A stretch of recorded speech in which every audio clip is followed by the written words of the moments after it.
ముందుగా మన తండ్రి అయిన దేవునికి ప్రభువైన యేసుక్రీస్తు ద్వారా వేవేల కృతజ్ఞతాస్తుతులు చెల్లిస్తూ ఈ యొక్క మార్నింగ్ ప్రేయర్ ద్వారా లేఖనం ఏమి చెప్పుచున్నది అని ఆలోచించి అనేక మందిని ఆలోచింప చేయడానికి చేరువచ్చినటువంటి మీ అందరికీ కూడా ప్రభువైన యేసుక్రీస్తు నామములో శుభాభివందనములు తెలియజేస్తూ సహోదరుల అప్పారావు గారి ప్రారంభ ప్రార్థన ద్వారా ఈనాటి మార్నింగ్ ప్రేయర్ కార్యక్రమమును మనం ప్రారంభించుకుందాము.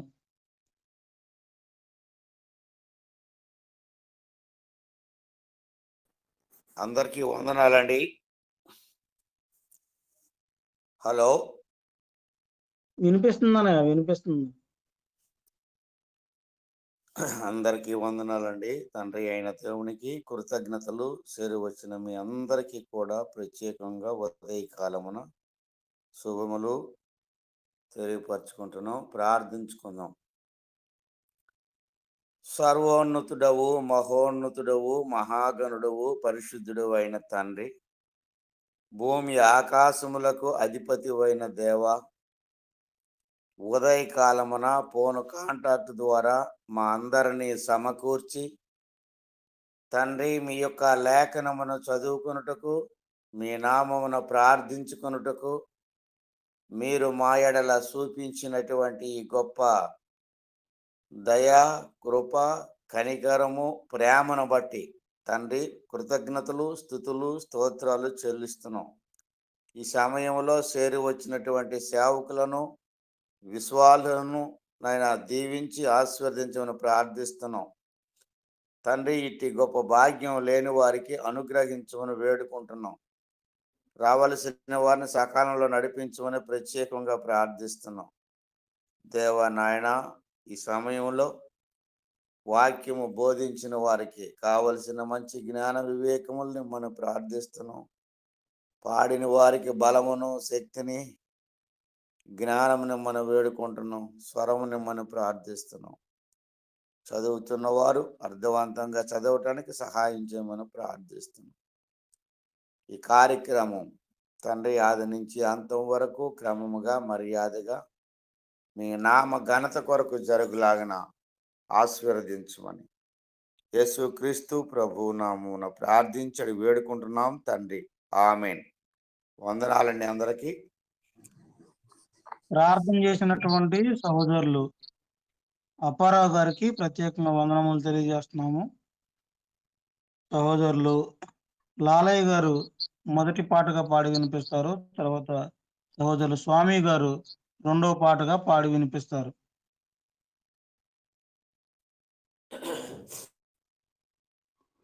యేసుక్రీస్తు నామంలో కూడి వచ్చినటువంటి సహోదరులందరికీ కూడా క్రీస్తు నామంలో వందనాలండి. పాట పాడుకొని దేవుని మహిమార్థమై ఓ పాట పాడుకున్నాం. మనము పాత పాటలు మర్చిపోతూ ఉన్నాం కాబట్టి పాత పాటలే పాడాలని చెప్పి అనుకుంటున్నాను నేను. అందుకని పాత పాటలే పాడాలనుకుంటున్నాను.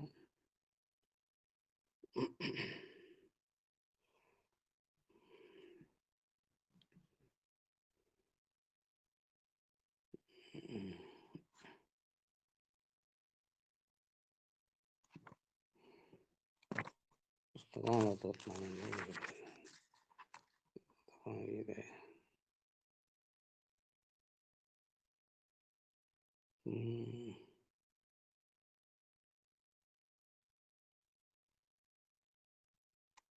హృదయమనెడు తలుపు నోద యేసునాదుండు, హృదయమనెడు తలుపు నోద యేసునాదుండు, నిలిచి సదయుడగుచు తాట్టుచుండ సకల విధములను, నిలిచి సదయుడగుచు తాట్టుచుండ సకల విధములను, హృదయమనడి తలుపు నోద యేసునాదుండు.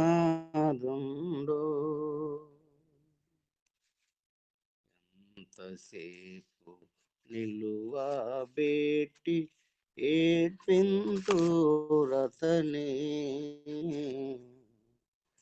ఎంతసేపు నిలువబెట్టి ఏడ్పింతురతనే,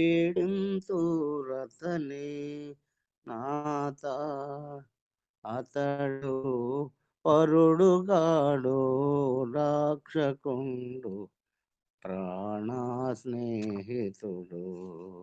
అతడు పరుడుగాడు రక్షకుండు ప్రాణ స్నేహితుడు. హృదయమనెడు తలుపు నోద యేసునాదుండు. పరుని వోలే నిలచున్నాడు పరికించే చూడా, పరుని వోలే నిలుచున్నాడు పరికించి చూడా, నతడు పరుడుగాడు రక్షకుండు ప్రాణ స్నేహితుడు. హృదయమనెడు తలుపు నోద యేసునాదుండు. కరుణశీలుండతడు గాన కాచియున్నాడు, కరుణశీలుండతడు కాన కాచియున్నాడు. యేసు కరుణ నెరిగి గారవింపగరము న్యాయంబు. హృదయమనడి తలుపు నోద యేసునాదుండు. అతడు మిత్రుండతడు మిత్రున్ అఖిల పాపులకు, అతడు మిత్రుండతడు మిత్రుండఖిల పాపులకు, మీరాలతని పిలుపు వింటిరేని అతడు ప్రియుడగును. హృదయమనెడు తలుపు నోద యేసునాదుండు. చేర్చుకొనుడి మే హృదయమున శ్రీ యేసునాదు, నతడు చేర్చుకొనుచు మీకిచ్చును స్థిర జీవము కృపను. హృదయమనెడు తలుపు నోద యేసునాదుండు. బ్రతుకు శాశ్వతంబో కాదు పరికించి చూడా,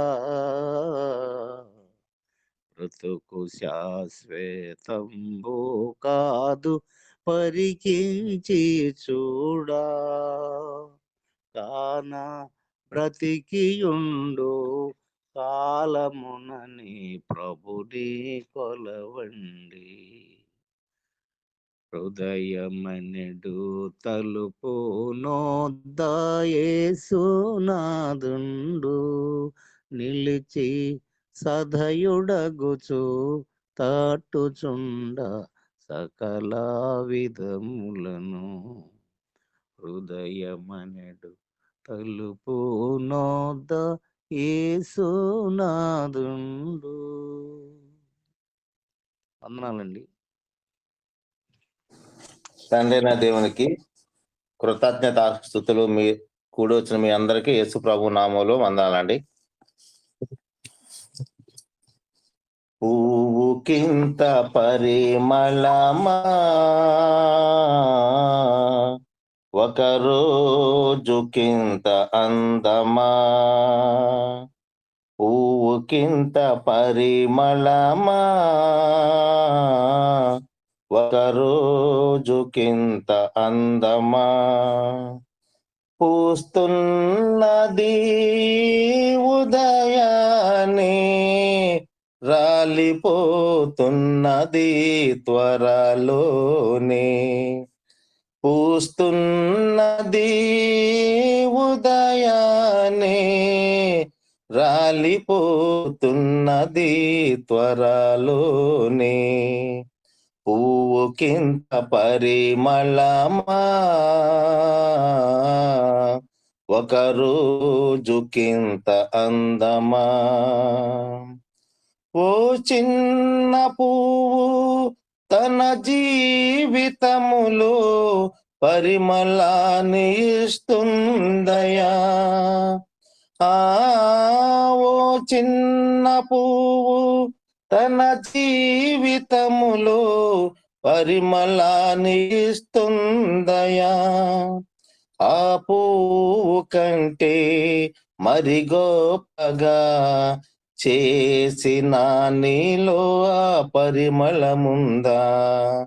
ఆ పువ్వు కంటే మరి గొప్పగా చేసిన నీలో ఆ పరిమళముందా.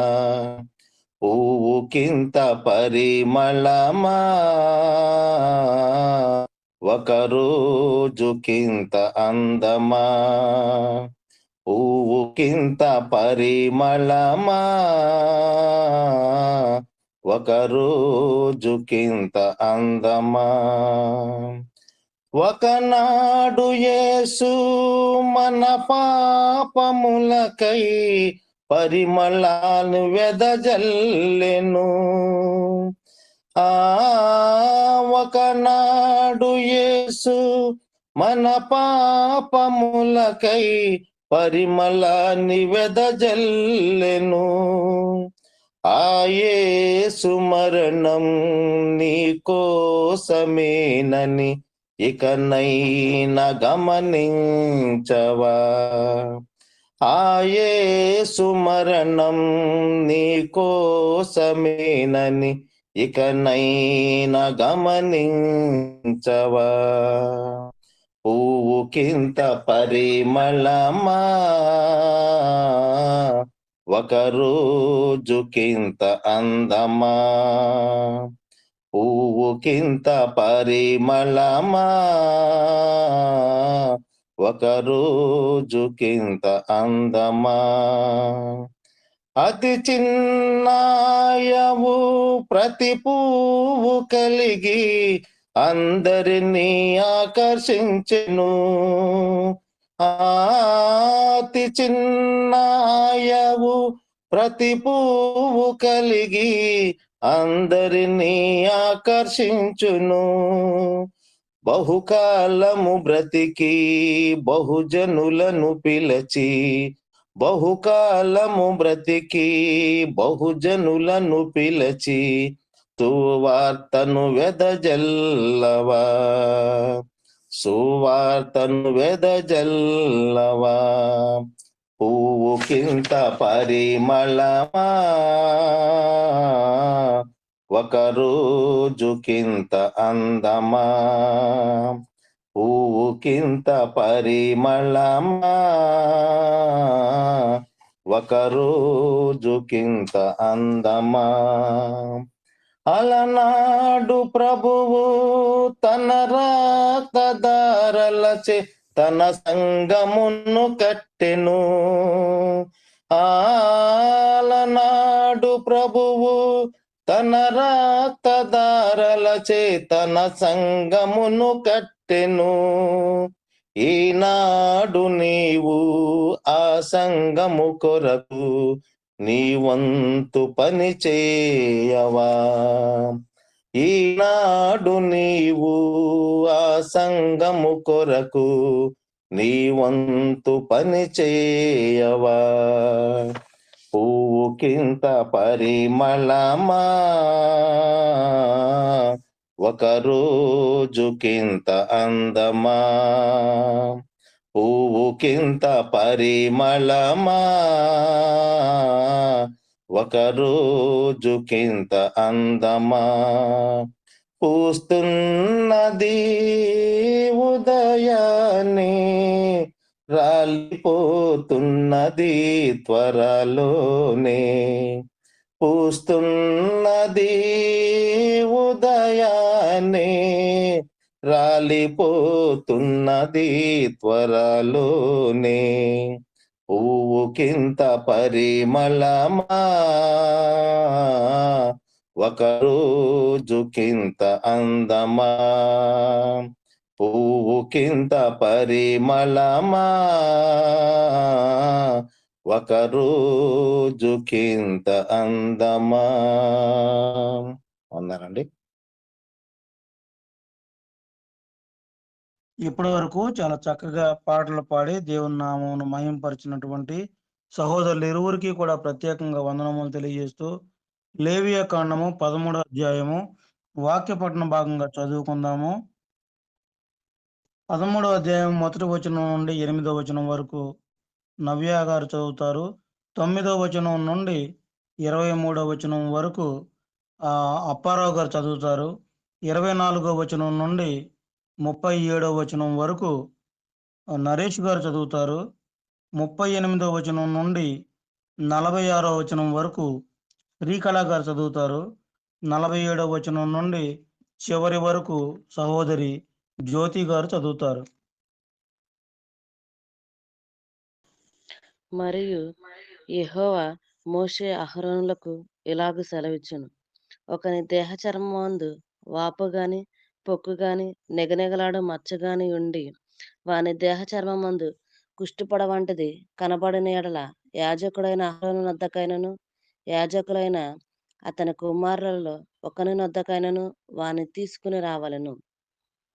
ఆ యాజకుడు వాని దేహ చర్మమందున్న ఆ పొడను చూడగా ఆ పొడ యందలి వెంట్రుకలు తెల్లబారిన ఎడలను ఆ పొడ అతని దేహ చర్మము కంటే పల్లముగా కనబడిన ఎడలను అది కుష్టు పొడ. యాజకుడు వాని చూచి అపవిత్రుడని నిర్ణయింపవలెను. నెగనెగలాడు మచ్చ చర్మముల కంటే పల్లము కాక వాని దేహ చర్మమందు తెల్లగా కనబడిన ఎడలను దాని వెంట్రుకలు తెల్లబారకున్న ఎడలను ఆ యాజకుడు 7 దినములు ఆ పొడగల వారిని కడగా ఉంచవలెను. 7వ నాడు యాజకుడు వారిని చూడవలెను. ఆ పొడ చర్మమందు వ్యాపింపక అట్లే ఉండిన ఎడల యాజకుడు మరి 7 దినములు వారిని కడగా ఉంచవలెను. 7వ నాడు యాజకుడు రెండవసారి వారిని చూడవలెను. అప్పుడు ఆ పొడ చర్మమందు వ్యాపింపక అదే తీరున ఉండిన ఎడల యాజకుడు వానిని పవిత్రుడని నిర్ణయింపవలెను. అది పక్కే వాడు తన బట్టలు ఉదుకుని పవిత్రుడగును. అయితే వాడు తన శుద్ధి విషయము యాజకునికి కనబడిన తరువాత ఆ పక్కు చర్మమందు విస్తారముగా వ్యాపించిన ఎడల వాడు రెండవసారి యాజకునికి కనబడవలెను. అప్పుడు ఆ పక్కు చర్మమందు వ్యాపించిన ఎడల యాజకుడు వాడు అపవిత్రుడని నిర్ణయింపవలెను. అందరికీ వందనాలండి.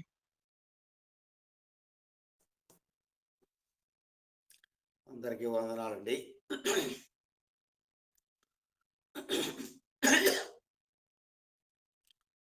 కుష్టుపొడ యొకనికి కలిగిన ఎడల యాజకుని యొద్దకు వానిని తీసుకొని రావలను. యాజకుడు వానిని చూడగా తెల్ల వాపు చర్మమందు కనబడని ఎడల అది వెంట్రుకలను తెల్లబారిన ఎడలను వాపులో పచ్చి మాంసము కనబడిన ఎడలను అది వాని దేహ చర్మమందు పాతదైన కుష్ఠము గనుక యాజకుడు వాడు అపవిత్రుడని నిర్ణయింపవలను. వానిని కడగా ఉంచకూడదు. వాడు అపవిత్రుడు.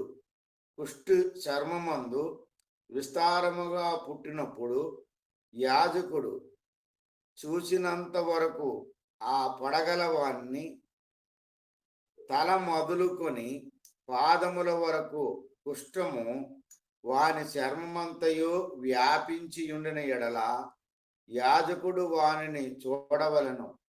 ఆ కుష్ఠము వాని దేహమందంతటా వ్యాపించిన ఎడల ఆ పొడగలవాడు పవిత్రుడని నిర్ణయించవలను. వాని ఒళ్ళంతయు తెల్లబారిను, వాడు పవిత్రుడు. అయితే వాని ఇంట పచ్చి మాంసము కనబడు దినమున వాడు అపవిత్రుడు. యాజకుడు ఆ పచ్చి మాంసమును చూసి వాడు అపవిత్రుడు అని నిర్ణయింపవలను. ఆ పచ్చి మాంసము అపవిత్రమే, అది కుష్ఠము. అయితే ఆ పచ్చి మాంసము ఆరి తెల్లబారిన ఎడల వాడు యాజకుని యొద్దకు రావలను. యాజకుడు వాణ్ణి చూడగా ఆ పొడ తెల్లబారిన ఎడల యాజకుడు ఆ పొడ పవిత్రమని నిర్ణయింపవలను. వాడు పవిత్రుడు. ఒకని దేహ చర్మమందు పుండు పుట్టి మానిన తర్వాత ఆ పుండు ఉండిన చోటును తెల్లని వాపునైనను తెలుపుతో కూడిన మెరుపు రంగు గల పొడగాని నిగనిగలాడు తెల్లని పొడగాని పుట్టిన ఎడల యాజకునికి దాన్ని కనపరచవలను. యాజకుడు దాన్ని చూసినప్పుడు అతని చూపునకు అది చర్మము కంటే పల్లముగా కనబడిన ఎడలను దాని వెంట్రుకలు తెల్లబారి ఉండిన ఎడలను యాజకుడు వాడు అపవిత్రుడని నిర్ణయింపవలను. అది ఆ కుంటి వలన పుట్టిన కుష్టు పొడ. యాజకుడు దాన్ని చూసినప్పుడు దానిలో తెల్లని వెంట్రుకలు లేకపోయిన ఎడలను అది చర్మము కంటే పల్లము కాక కొంచెము నయముగా కనబడిన ఎడలను ఆ యాజకుడు 7 దినములు వానిని ప్రత్యేకముగా ఉంచవలను. అది చర్మమందు విస్తారముగా వ్యాపించిన ఎడల యాజకుడు వాడు అపవిత్రుడని నిర్ణయింపవలను. అది కుష్టు పొడ, నిగనిగలాడు పొడ వ్యాపింపక అట్లే ఉండిన ఎడలన అది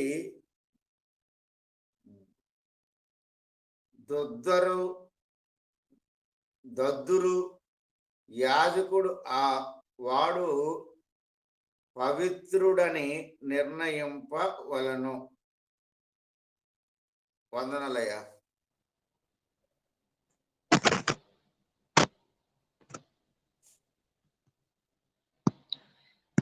దద్దురు కలిగిన దేహ చర్మమందు ఆ వాత ఎర్రగానే గాని తెల్లగానే గాని నిగనిగలాడు తెల్లని మచ్చగానే గాని ఉండిన ఎడల యాజకుడు దాన్ని చూడవలను. నిగనిగలాడు ఆ మచ్చలోని వెంట్రుకలు తెల్లబారిన ఎడలను అది చర్మము కంటే పల్లంగా కనబడిన ఎడలను అది ఆ వాత వలన పుట్టిన కుష్టిపొడ. యాజకుడు వాడు అపవిత్రుడని నిర్ణయింపవలను. అది కుష్టము. యాజకుడు దాన్ని చూసినప్పుడు అది నిగనిగలాడు మచ్చలో తెల్లని వెంట్రుకలు లేకయే గాని చర్మము కంటే పల్లముగా నుండకయే గాని కొంత నయముగా కనపడిన ఎడల యాజకుడు 7 దినములు వారిని కడగా ఉంచవలెను. 7వ నాడు యాజకుడు వారిని చూచినప్పుడు అది చర్మమందు విస్తారముగా వ్యాపించిన ఎడల వాడు అపవిత్రుడని నిర్ణయింపవలను. అది కుష్టమే. అయితే నిగనిగలాడు మచ్చ చర్మమందు వ్యాపింపక ఆ చోటనే ఉండి కొంచెం నయముగా కనపడినలా అది వాతపు వాపే.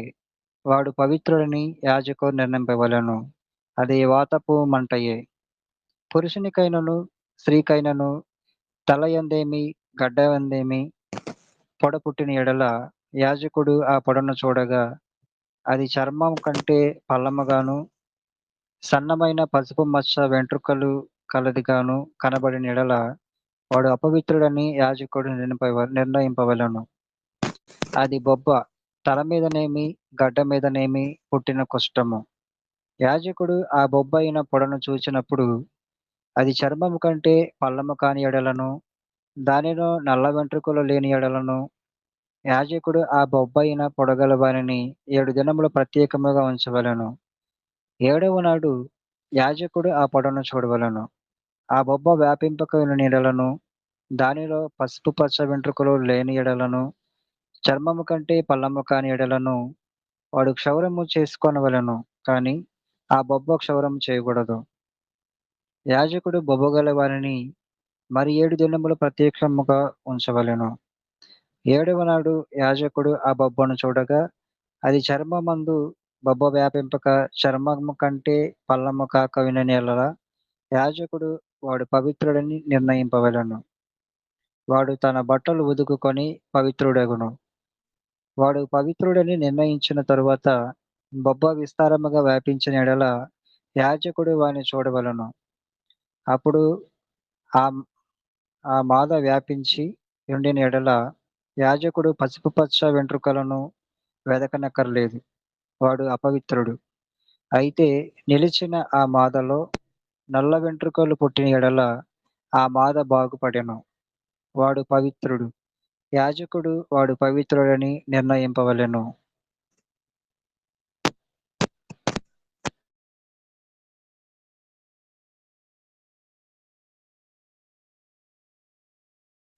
మా శ్రీకళ గారు.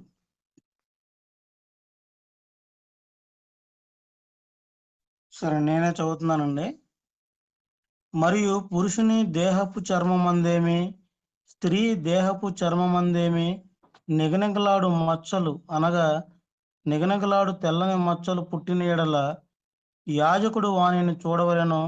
వారి దేహ చర్మమందు నిగనిగలాడు మచ్చలు వాడి ఉండిన యెడల అది చర్మమందు పుట్టిన యొక్క పొక్కు, వాడు పవిత్రుడు.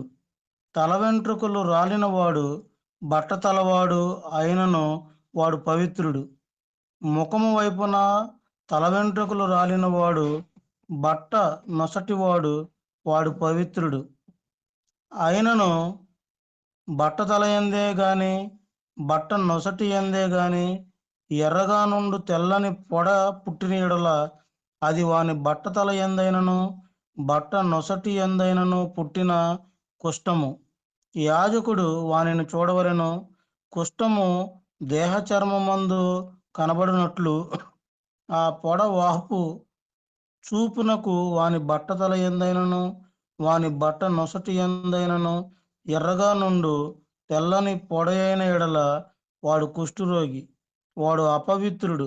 యాజకుడు వాడు బొత్తిగా అపవిత్రుడని నిర్ణయింపవలెను. వాని కుష్ఠము వాని తలలోనున్నది. ఆ పొడగల కుష్ఠిరోగి వస్త్రములను చింపివేయవలెను. వాడు తల విరియబోసి కొనవలెను.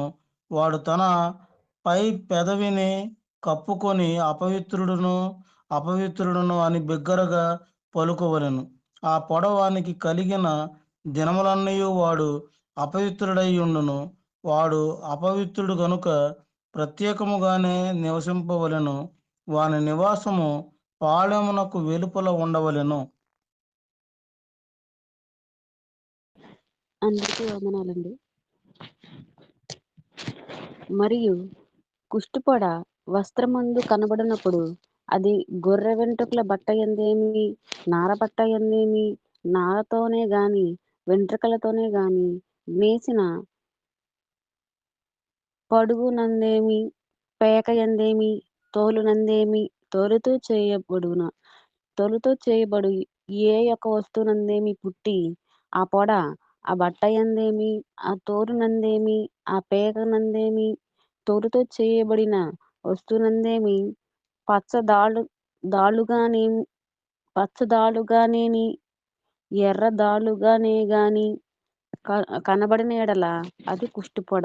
యాజకునికి దాన్ని కనపరచవలెను. యాజకుడు ఆ పొడను చూచి పొడగల వాటిని 7 దినములు ప్రత్యేకంగా ఉంచవలెను. 7వ నాడు అతడు ఆ పొడను చూడవలెను. అప్పుడు ఆ వస్త్రమందు అనగా పడుగునందే గాని, పేకయందే గాని, తోలునందే గాని, తోలుతో చేసిన వస్తువునందే గాని ఆ పొడ వ్యాపించిన యెడల అది కోరకుడు కుష్టము, అది అపవిత్రము. కావున అతడు ఆ పొడ దేనిలో ఉన్నదో ఆ వస్త్రమును, నారతోనేమి వెంట్రుకలతోనేమి చేసిన పడుగును, పేకను, తోలుతో చేసిన ప్రతి వస్తువును అగ్నితో కాల్చవలెను. అది కొరుకుడు కుష్టము. అగ్నితో దానిని కాల్చివేయవలెను. అయితే యాజకుడు చూచినప్పుడు ఆ పొడ వస్త్రమందు అనగా పడుగునందేమి, పేకయందేమి, తోలుతో చేసిన మరి దేని యందేమి వ్యాపింపకపోయిన యెడల యాజకుడు ఆ పొడగల దానిని ఉతకనాజ్ఞాపించి మరి 7 దినములు దాన్ని విడిగా ఉంచవలెను. ఆ పొడగల దానిని ఉదికిన తరువాత యాజకుడు దానిని చూడవలెను. ఆ పొడ మారకపోయినను వ్యాపింపకపోయినను అది అపవిత్రము. అగ్నితో దానిని కాల్చివేయవలెను. అది లోవైపున గాని పైవైపున గాని పుట్టినను కొరకుడు కుష్టముగా ఉండును. యాజకుడు దానిని చూచున్నప్పుడు వస్త్రము ఉదికిన తరువాత ఆ పొడ వారిని ఉండిన యెడల అది ఆ వస్త్రంలో ఉండినను, తోలులో ఉండినను, పడుగులో ఉండినను, పేకలో ఉండినను యాజకుడు వాటిని చింపివేయవలెను. అటు తరువాత అది ఆ వస్త్రమందే గాని, పడుగునందే గాని, పేక యందేనే గాని, తోలుతో చేసిన దేని యందేనే గాని కనబడిన యెడల అది కొరకుడు కుష్టము. ఆ పొడ దేనిలోనున్నదో దానిని అగ్నితో కాల్చివేయవలెను. ఏ వస్త్రమునే గాని, పడుకనే గాని, పేకనే గాని, తోలుతో చేసిన దేనినే గాని అది ఉదికిన తరువాత ఆ పొడ వదిలిన యెడల రెండవ మారు దాన్ని ఉతకవలెను. అప్పుడు అది పవిత్రమగును. బొచ్చు బట్ట యందే గాని, నార బట్ట యందే గాని, పొడుగునందే గాని, పేక యందనే గాని, తోలు వస్తువులనందే గాని ఇండు కుష్టి పొడను గూర్చి అది పవిత్రమని, అపవిత్రమని నీవు నిర్ణయింపవలన విధి ఇది. అందుకు వందనాలండి. ఇప్పటి వరకు చాలా చక్కగా ఈ యొక్క 13వ అధ్యాయం అంతటిని కూడా చదివి వినిపించినటువంటి సహోదరులందరికీ వందనములు తెలియజేస్తూ, సహోదరులు అనిల్ గారు వారికి ఇవ్వబడినటువంటి సమయం అంతటిని కూడా సంపూర్ణంగా వినియోగించుకుని ఈ యొక్క అధ్యాయమును వివరించవలసిందిగా కోరుకుంటూ ప్రేమతో ఆహ్వానిస్తున్నాము. తండ్రి అయిన దేవునికి కృతజ్ఞతాస్తుతులు. కూడి ఉన్న సహోదరి సహోదరులకు ప్రభు నామమున వందనాలు తెలియజేస్తూ ఉన్నాను. మరి మనము లేవి కాండము 13వ అధ్యాయాన్ని పరిశీలన చేస్తూ ఉన్నాం. ఇక లేవి కాండము 13వ అధ్యాయంలో అంటువ్యాధులు, చర్మ వ్యాధులు గురించి వివరణ తెలియజేస్తూ ఉన్నాడు. శారీరక విభజనను, ఆధ్యాత్మిక స్వచ్ఛతను మరియు ఇశ్రాయేలు సమాజంలో పాపం యొక్క తీవ్రత గురించి స్పష్టంగా పాఠం తెలియజేస్తూ ఉన్నాడు. అయితే మనం పరిశీలించవలసిన విషయం ఏమిటంటే, మనకి ఆహార నియమాలే కానీ, ప్రసవ నియమాలే కానీ, ఈ ప్రతి నియమాలు దేనికి దేవుడు ఇచ్చాడు అంటే, ఇశ్రాయేలు ప్రజలకి మరియు అక్కడ ఉన్న ఇతర జాతులకి వ్యత్యాసం చూపడం కొరకు. రెండవది, దేవుని యొద్దకు చేరాలి అంటే ఖచ్చితంగా పరిశుద్ధత ఎంతగానో అవసరము అని చెప్పడానికి ఈ యొక్క వ్యత్యాసాలను దేవుడు ఆనాడు పెట్టాడు. అంటే ఇక్కడ మనం అర్థం చేసుకోవాల్సిన విషయం ఏమిటంటే, ఒక వ్యక్తి దేవుడి దగ్గరికి రావాలి అంటే దేవుడు వచ్చే వ్యక్తి దగ్గర ఎంత స్వచ్ఛమైన మనసును ఎక్స్పెక్ట్ చేస్తున్నాడు లేదా కోరుకుంటున్నాడు అనేది పరిశీలన చేయండి. వీటిని భౌతికమైన కోణంలో కాకుండా క్రైస్తవుడుగా నువ్వు చదువుతూ, ఓహో, దేవుడు సర్వ సమయములలో సర్వకాలములలో నా దగ్గర నుంచి చాలా స్వచ్ఛతను కోరుకుంటున్నాడా అనేది మనం అర్థం చేసుకోవాలి. అయితే ఈ 13వ అధ్యాయము 1 నుంచి 44 వరకు తెలియజేస్తున్న కొన్ని కీలకమైన విషయాలను మనం చూస్తూ ముందుకు వెళదాం. ఈ అధ్యాయములో ఒక హీబ్రూ పదం వాడబడింది, చర్యాత్ అని.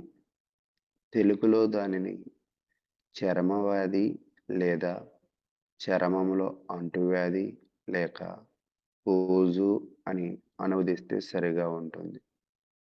ఈ హెబ్రూ పదానికి అర్థం ఏమిటి అంటే దెబ్బతీయడము అనే అర్థాన్ని ఇచ్చే పదంగా కూడా ఉంటుంది. ఈ వ్యాధి పాపాలకు ప్రతిఫలముగా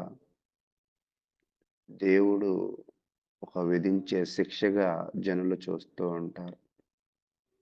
అంటే ఎవరిలో అయితే ఈ చర్మ వ్యాధి ఉంటుందో వారు తప్పు చేయడం వల్ల వారికి వారి యొక్క శరీరము చేత దేవుడు మొత్తడము అనేది నమ్ముతూ ఉంటారు.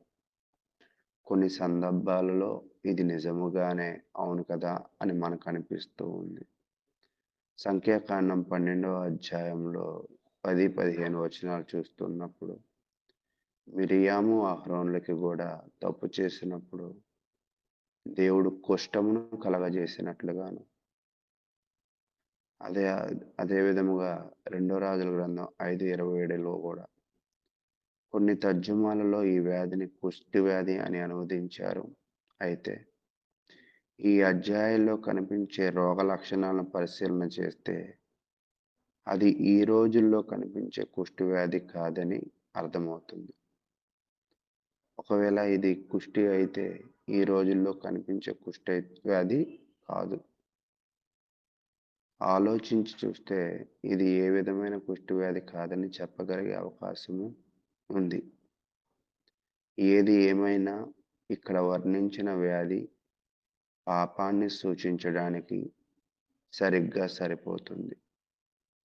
ఇది దేహములో లేక రక్త ప్రసరణలో మొదలై చర్మం మీద కనిపించే వ్యాధి. ఈ వ్యాధి ఆరంభంలో రోగ లక్షణాలు స్వల్పమే.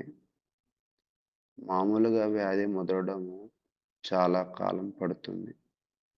చివరికి ఇది అతి వికారముగా చూడడానికి అసహ్యంగా రోగికి అత్యంత ప్రమాదకరం అయ్యే అవకాశం ఉంది. మనకు తెలిసినంత వరకు ఈ వ్యాధికి మందు లేదు. పరమ వైద్యుడే దీన్ని బాగు చేయగలడు. ఇది అంటువ్యాధి. సమీపానికి వచ్చిన వారిని కూడా అశుద్ధం చేస్తుంది. కాబట్టి ఈ వ్యాధి సోకిన వారిని దేవుని శిబిరం బయట ఉంచవలసి వచ్చింది. ఒక వ్యక్తిలో పాపము వ్యాపించే విషయంలో కూడా ఇది నిజమే కదా. చర్మ వ్యాధి ఎలా అయితే పెరిగి వికారంగా మార్చిద్దో మనిషిలో కూడా పాపము దూరి ఆ వ్యక్తిని దేవుడికి దూరముగాను ఒక వికారమైన వ్యక్తిగాను మార్చే అవకాశాలు అయితే ఉందని తెలియజేస్తూ ఉంది. అయితే దీనిని ఇంకా మరింత వివరంగా చూస్తూ ఉన్నప్పుడు యాజకుల పాత్ర ఏమిటి అంటే చర్మ వ్యాధులను పరిశీలించడము, చర్మము రంగులో మార్పులు, జుట్టు, తెల్ల జుట్టు కుష్టి వ్యాధిని సూచిస్తూ ఉంది. మరియు సమస్య యొక్క లోతును గమనించడం కూడా యాజకులు బాధ్యత వహించాలి. అంటే వ్యాధిని నిర్ధారించాల్సింది, దాని యొక్క వెంట్రుకలను పరిశీలించాల్సింది, దాని లోతును అబ్జర్వ్ చేయాల్సిన పని యాజకుడి మీద ఉంది. తర్వాత రోగ నిర్ధారణ ప్రక్రియ అయిన తర్వాత ఒంటరితనము, అనుమానిత కేసులను, అంటే అవి కుష్ఠము కలిగి ఉందో లేదో అని అనుమానిత కేసులు ఉంటే 7 రోజులు వేరు చేసి ఆపై తిరిగి పరిశీలించాలి. మనం కూడా కోవిడ్లో క్వారంటైన్స్ అంటారు కదా, ఎవరికైతే అనుమానితులు ఉన్నారో, ఎవరైతే రోగులు ఉన్నారో వారిని సమాజానికి దూరంగా ఉంచినట్లుగా అనుమానిత కేసులకి 7 రోజులు ఉంచి మళ్ళా పరిశీలించాలి. అక్కడ ఇంగ్లీష్ పదం ఏమంటాడంటే క్లీన్, అన్క్లీన్ అనే వర్డ్స్ వాడతాడు. లోతు లేదా తెల్లటి జుట్టు లేని తెల్లటి మచ్చలు సాధారణంగా శుభ్రంగా ఉంటాయి. పచ్చి మాంసము లేదా ముదురు తెల్లటి జుట్టుతో ఇన్ఫెక్షన్ వ్యాప్తి చేయడం అంటే అపవిత్రత. అంటే ఇక్కడ ఏంటంటే ఎవరికి కుష్ఠము ఉన్నది అంటే చర్మము లోతుగా ఉండి ఇన్ఫెక్షన్ అయ్యి తెల్ల జుట్టు ఉంటే అది కుష్ఠము. ఒక్కోసారి సాధారణమైన మచ్చలు కూడా ఉంటాయి. అది సాధారణమైనదా లేదా కుష్ఠం వల్ల వచ్చిందా అనేది పరిశీలన చేస్తారు. మామూలుదైతే పవిత్రతే. ఒకవేళ కుష్ఠ లక్షణాలు ఉంటే అది అపవిత్రతకు దారితీస్తుంది. వైవిధ్యాలు చూస్తున్నప్పుడు కుష్టి వ్యాధి యొక్క ప్రత్యేక సంకేతాలతో కూడిన కురుపులు కలిగిన గాయాలు, తలగడ్డము సమస్యలు మరియు బట్టతలకి కూడా వర్తించే నియమాలు. అంటే ఒక్కోసారి ఈ మచ్చలు తల మీద, గెడ్డము మీద కురుపులుగా, కాలిన గాయాలుగా కనపడుతూ ఉంటుంది. వస్త్రాలలో కుష్టి వ్యాధి నియమాలు ఉండి నార మరియు తోలుకు విస్తరించి నిర్బంధం మరియు ఆకుపచ్చ లేదా ఎరుపు రంగు బూజుతో కూడిన వస్తువులను కాల్చడము అవసరం. అయితే కుష్టి వ్యాధి లక్షణాలు లోతైన పుండ్లు వ్యాప్తి చెందుతున్నాయి, ఇన్ఫెక్షన్స్ ఉంటాయి, తెల్లటి జుట్టు, పచ్చి మాంసముగా శరీరం తయారవుతూ ఉంది. అయితే సామాజిక చిక్కులు ఏంటంటే అపవిత్రులుగా ప్రకటించబడిన వారు శిబిరం వెలుపల నివసించాలి, చిరిగిన బట్టలు ధరించాలి, అట్టి వారి జుట్టును వదులుగా ఉంచుకోవాలి, సామాజికముగా విడిపోవడానికి మరియు కాలుష్యం వ్యాప్తి చెందకుండా నిరోధించడానికి అపవిత్రుడు అని అరవాలి. అంటే ఇక్కడ మీకు చెప్తున్న విషయం ఏంటంటే ఎవరికైతే కుష్ఠం ఉంటుందో అతడు బయట ఉండాలి, చిరిగిన బట్టలు వేసుకోవాలి, జుట్టు దూకోకుండా మామూలుగా ఉంచాలి. ఈ రోగము వేరే వాళ్ళకి స్ప్రెడ్ కాకూడదు అంటే ఎవరైనా అతని దగ్గరికి వస్తే అపవిత్రుడు అని అరవాలి. అయితే సింబాలిక్గా అర్థం ఏమిటంటే కుష్టి వ్యాధి ఒక పాపము లాంటిది. చిన్నదిగా ప్రారంభమవుతుంది, వ్యాప్తి చెందుతుంది, శరీరాన్ని పాడు చేస్తుంది మరియు ప్రజలను దేవుని పవిత్రత సన్నిధి నుండి ఎలా వేరు చేస్తుందో, శుభ్రపరచడానికి దేవుని దయ ఎలా అవసరమో చట్టాలు వివరిస్తున్నాయి.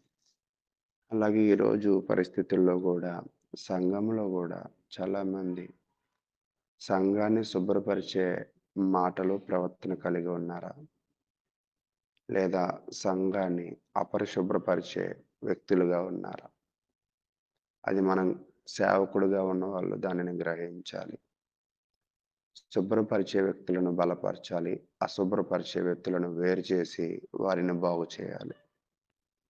కాబట్టి ఒకవేళ అలా బాగు చేయకపోతే అపరిశుభ్రంగా ఉన్నవారు పరిశుభ్రంగా ఉన్నవారిని, అంటే పాపముతో ఉన్నవారు పాపముతో లేని వారిని, పరిశుద్ధులను పాడు చేసే అవకాశం అయితే కూడా ఉంటుంది. కాబట్టి ఈ పెద్ద బాధ్యత ఎవరి మీద ఉందంటే భూమి మీద సేవకుడి మీద ఉంది. చనిపోయిన తర్వాత పరిశుద్ధులను అపరిశుద్ధులను వేరు చేసే బాధ్యత ప్రధాన యాజకుడుగా ఉన్న క్రీస్తు ప్రభు వారి మీద ఉంది. అయితే చాలామంది నువ్వు పవిత్రుడివా అంటే అందరూ కూడా నేను మంచోడినే, నేనేం తప్పు చేయలేదు, అదిగో ఆడు చేశాడు, ఇదిగో ఈమె చేసిందని అంటూ ఉంటారు. అప్పుడు యాజకుడు పుష్టి నీకుందా అంటే లేదని అంటారు. కానీ యాజకుడు ఏం చేస్తాడంటే పరిశీలన చేస్తాడు తన శరీరాన్ని. అలాగే ఈరోజు సేవకుడు కూడా మరి సంఘానికి వచ్చే వాళ్ళందరూ నీతిమంతులే కాదనట్లేదు. కానీ వారి ప్రవర్తనను బట్టి నీతిమంతులుగా ఉన్నారా? వారి మాటలను బట్టి నీతిమంతులుగా ఉన్నారా లేదా పరిశీలన చేయాలి. కాబట్టి మన నోటి మాటలను బట్టే, మన ప్రవర్తన బట్టే మనము నీతిమంతులమా కాదా, మనము రోగులమా కాదా, పాపులమా కాదా నిర్ధారణకి రావాలి. ఒకవేళ మనలో పాపం ఉన్నది అంటే దాన్ని ఖచ్చితంగా శుభ్రపరచుకునే ప్రయత్నం చేయాలి కానీ ఆ పాపంతోనే కొనసాగుతూ నాకేమీ లేదు అనడానికి లేదు. నేను ఒక చిన్న విషయాన్ని చెప్తాను. నాకు ఒక 2 సార్లు కరోనా వచ్చింది. కరోనా వచ్చినప్పుడు నాతో పాటు పనిచేసే వ్యక్తి ఏమన్నాడంటే నాకేం కరోనా లేదు, నాకేం కరోనా లేదు అన్నాడు. టెస్ట్ చేస్తే ఆయనకి కరోనా ఉంది. ఈరోజు క్రైస్తవులమైన మనం కూడా ఏమంటామంటే మనలో ఏం తప్పులు లేవు, మనలో ఏం తప్పులు లేవు అంటూ ఉంటాం. టెస్ట్ చేసుకోవాలి మనల్ని మనం. అప్పుడు మనలో ఉన్న తప్పులేంటో, మనలో ఉన్న లోపాలేంటో వాక్యము చేత, సేవకుని చేత మనము గద్దింపబడాలి. సేవకుని చేత ఒక రకంగా వాక్యం చేత శిక్షింపబడాలి. ఒకవేళ భూమి మీద గద్దించబడకపోతే, భూమి మీద శిక్షింపబడకపోతే, లోకాన్ని దాటిన తర్వాత ఇక్కడ సేవకుడి శిక్షకి లోబడకపోతే, ఇక్కడ సేవకుడు బోధించే బోధకి లోబడకపోతే, అది సేవకులైనా, విశ్వాసులైనా, ఏ మనిషి అయినా భూమిని దాటిన తర్వాత ప్రధాన యాజకుడైన యేసు చేత ఖచ్చితంగా శిక్షింపబడాల్సిందే. కాబట్టి మనము దేవునిని వెంబడించేటప్పుడు పవిత్రంగా వెంబడించాలి.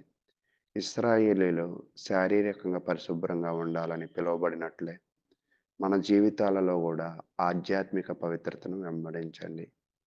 పాపాన్ని నివారించి దేవుని నీతిని వెతకడానికి మనం పిలువబడ్డాం. తర్వాత సమాజ బాధ్యత ఏమిటంటే స్వచ్ఛతను కాపాడుకోవడంలో సమాజం పాత్ర పోషించింది. మనం కూడా మన ఆధ్యాత్మిక ప్రయాణాలలో ఒకరినొకరు ఆదరించుకోవాలి, జవాబుదారీతనం ఉండాలి, వృద్ధిని ప్రోత్సహించుకోవాలి. తర్వాత ఆధ్యాత్మిక శుద్ధీకరణ కోరుకోవాలి. అంటే ఏమిటంటే ఇక్కడ ఒక విషయం పవిత్రంగా వెంబడించాలి, సామాజిక బాధ్యత ఒకరికి ఒకరు సహకరించుకోవాలి. ఆధ్యాత్మిక శుద్ధీకరణ అంటే ఏమిటంటే ప్రార్థన మరియు ఆయన వాక్య అధ్యయనం ద్వారా దేవుని క్షమాపణ మరియు శుద్ధీకరణ కోరుకోవాలి. దేవుడి వాక్యం అయితే ఇలా తెలియజేస్తూ ఉంది. కాబట్టి లేవికాండం 13వ అధ్యాయంలో ఈ మచ్చలు కలిగిన వాళ్ళు ఎలాగా వాళ్ళకి పవిత్రత అవసరమో, పాపము అనే మచ్చ కలిగిన మనందరికీ కూడా పవిత్రతే అవసరమని దేవుని వాక్యము తెలియజేస్తూ ఉంది. కాబట్టి ఈ 59 వచనాల్లో మనం పరిశీలన చేస్తున్నప్పుడు మొదటి 8 వచనాలు చర్మ పరీక్ష, మొదటి పరీక్ష. తర్వాత 9 నుంచి 17 వచనాలు దీర్ఘకాలిక తీవ్రమైన ఇన్ఫెక్షన్స్ గురించి. 18 నుంచి 23 వచనాలు ఒక కురుపు నయమై తర్వాత తీసుకోవాల్సిన పరిస్థితులను. తర్వాత 24 నుంచి 28 వచనాలు చూస్తున్నప్పుడు పర్యవసానాలు. 29 నుంచి 37 దాకా చూసినప్పుడు నెత్తి నుంచి గడ్డం వరకు ఇన్ఫెక్షన్స్. 38 నుంచి 44 వచనాలు చూస్తూ ఉన్నప్పుడు ఆ మచ్చల యొక్క తీవ్రతను, దాని యొక్క ఆందోళనను. 45 నుంచి 46 చూస్తున్నప్పుడు అతడు అపవిత్రుడిగా కనబడాలి. అంటే ఈరోజు తప్పులు చేసి కూడా నేను నీతిమంతుడిని చెప్పుకుంటూ ఉంటారు. కాదు, తప్పు చేసిన తర్వాత చేసిన తప్పును ముందు ఒప్పుకోవాలి. మన తప్పులు మనం ఒప్పుకోవాలి. ఎందుకంటే మనం చేసిన తప్పులకు మనకు శిక్ష పడుతుంది, అవతల వాళ్ళు చేసిన తప్పుకి అవతల వాళ్ళకి శిక్ష పడుతుంది. అవతల వాళ్ళ తప్పుల గురించి ముందు పక్కన పెట్టాలి. మనలో ఏం తప్పు ఉంది, మన కుటుంబంలో ఏం తప్పు ఉంది, మనలో ఏ నలుడిక ఉంది. ఒకవేళ మనం అపవిత్రులమైతే మన అపవిత్రతను మనం ఒప్పుకోవాలి. తర్వాత 47 నుంచి 57 దాకా కలుషితమైన వస్త్రాల గురించిన విషయాలు ఉన్నాయి. కాబట్టి దేవుని మహాకృపను బట్టి ఈ అధ్యాయాన్ని నేను ముగిస్తూ ఉన్నాను. మీరు మరలా అధ్యాయం చేయండి. నేను చెప్పిన కోణంలో చదవడానికి, గ్రహించడానికి ప్రయత్నం చేయండి. అక్కడ కుష్ఠము అనేది అపవిత్రతను ఎలా ఇచ్చిందో మనిషిలో ఉన్న పాపము కూడా అపవిత్రతను ఇస్తుంది. కుష్ఠము కలిగిన వాడు ఎలా కుష్ఠము ఉందని ఒప్పుకున్నాడో పాపం కలిగి ఉన్న మనం కూడా ఒప్పుకోవాలి. వాళ్ళు సమాజానికి ఎలా వేరుగా ఉండి వారి కుష్టిని నిర్ధారించుకున్నారో మనం కూడా సంఘానికి వేరుగా ఉండి మన తప్పులను ఒప్పుకొని సరిచేసుకుని ప్రక్రియలో మనం ముందుకు వెళ్ళాలని తెలియజేస్తూ ఈ కొద్దిపాటి మాటలను దేవుడు దీవించాలని, మిమ్మల్ని మీ కుటుంబాలను దేవుడు ఆశీర్వదించాలని, మన కుటుంబాలని దేవునికి పరిశుద్ధంగా బ్రతకాలని, మన స్థానిక సంఘాల్లో బలమైన ఎటువంటి రోగము లేని, ఎటువంటి చెడు లక్షణాలు లేని విశ్వాసులుగా మనం ఎదగాలని కోరుకుంటూ ఓపికగా విన్న మీ అందరికీ కూడా ప్రభునామమున వందనాలు తెలియజేస్తూ ఉన్నాను. ఇప్పటి వరకు చాలా చక్కగా ఈ యొక్క 11వ అధ్యాయం అంతటిని కూడా వివరించినటువంటి సహోదరులు అనిల్ గారికి ప్రత్యేకంగా వందనములు తెలియజేస్తూ, సహోదరులు యేసుపాదం గారు ఇప్పటి వరకు జరిగినటువంటి కార్యక్రమం అంతటి విషయమై, అలాగే తదుపరి దేవకరణ గారి మెసేజ్ కొరకు ప్రార్థన సహాయం కోరవలసిందిగా కోరుకుంటూ ప్రేమతో ఆహ్వానిస్తున్నాము. ఓకే, మంచిదండి. ప్రార్థన చేసుకుందాం. మమ్మల్ని మిక్కిలిగా ప్రేమించిన ప్రియ పరలోకపు తండ్రి, మీ ఘనమైన ఉన్నతమైన నామానికి మీ ప్రియకుమారుడును మా ప్రభువును రక్షకుడైన యేసుక్రీస్తు నామంలో మీకు స్తుతులు, స్తోత్రములు, కృతజ్ఞతలు తెలియజేసుకుంటున్నాం తండ్రి. మమ్మల్ని ప్రేమించి మా జీవితంలో వచ్చిన దినాన్ని బట్టి స్తుతులు. ఈ దినాన మాకంటే ముందుగా మీ యొక్క భక్తులు క్రీస్తునందు మా సహోదరులు ముందుగా లేచి ప్రార్థనలు, విజ్ఞాపనలు, అలాగే వాళ్ళ గాత్రము ద్వారా మీ నామాన్ని మహిమపరుచున్నారు. అలాగే మీ గ్రంథంలో నుంచి మీ యొక్క దాసులు అనిల్ గారి ద్వారా మరి లేవి కాండంలో ఉన్నటువంటి విషయాలు మాకు బోధించారు తండ్రి.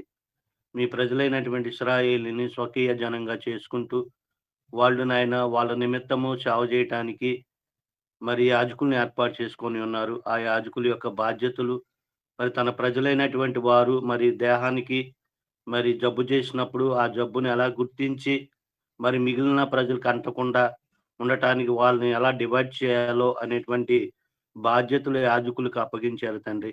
మరి ఆ యాజకుడు తన రోగాన్ని నాయన నిర్ధారణ చేసి వారిని మరి ఎలా ట్రీట్మెంట్ ఇచ్చి వారిని మరలా మంచివారిగా చేయాలో ఆ బాధ్యతలు అప్పగించారు. అలాగే నాయన ఆ విషయాలు నేటి క్రైస్తవులు అనేటువంటి మాకు కూడా ముంగుర్తుగా ఉంచారు. సంఘములో మరి సమస్యలు ఉన్న వారిని గుర్తించి నాయన వారిని సరిచేసి మరలా సంఘంలో సరైన రీతిలో క్రమంగా మరి సంఘంలో కలిపేటువంటి బాధ్యతలు సువార్థికుడికి ఇచ్చారు. ఆ విషయాలు మా నాయన పితరుల ద్వారా మాకును ఇప్పుడు తెలియజేశారు తండ్రి. అందరూ బట్టి మీ కృతజ్ఞతలు తెలియజేసుకుంటున్నాము. అలాగే ఈ సమయంలో మీ యొక్క దాసులు దేవకర్ణ గారు మానవుని గూర్చినటువంటి సత్యము అనేటువంటి అంశాన్ని మాకు బోధిస్తున్నారు. మానవుడు మరి ఎలా మీరు పుట్టించారో, వాని యొక్క నైతిక విలువలేమిటో, అలాగే మానవుడికి ఎన్ని భాగాలు, ఆ భాగాల గురించి వివరిస్తూ ఉన్నారు. మరి ఈ రోజు కూడా మరి మీ ప్రజలైనటువంటి మా మధ్యకి ఎలాంటి సమాచారాన్ని మరి సిద్ధం చేసుకొని తీసుకొచ్చారో, ఆ సిద్ధపరిచినటువంటి విషయాలు మరి ఉన్నది ఉన్నట్టుగా బోధించే మంచి సామర్థ్యాన్ని మీ దాసులకు దయచేయండి. అలాగే వినుస్తున్నటువంటి మాకు శ్రద్ధగా విని మానవుని గూర్చినటువంటి సత్యము ఇలా ఉంది అనేది మేము గ్రహించి మేము మా యొక్క విషయాలలో మేము జాగ్రత్తగా ఉండటానికి మీ సహాయాన్ని మాకు దయచేయమని కోరుకుంటూ ఈ మనవులు మీ ప్రియకుమారుడును మా ప్రభువును రక్షకుడైన యేసుక్రీస్తు నామంలో ఈ మనవులన్నీ అడిగి వేడుకొనిస్తున్న ప్రియ పరలోకపు తండ్రి, ఆమేన్.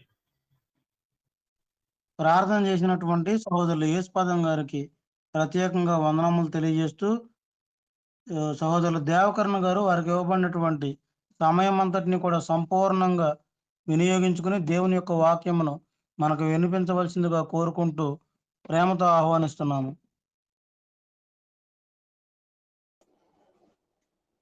ముందుగా మన తండ్రి అయిన దేవునికి నా కృతజ్ఞతాస్తుతులు చెల్లిస్తూ ఉన్నాను.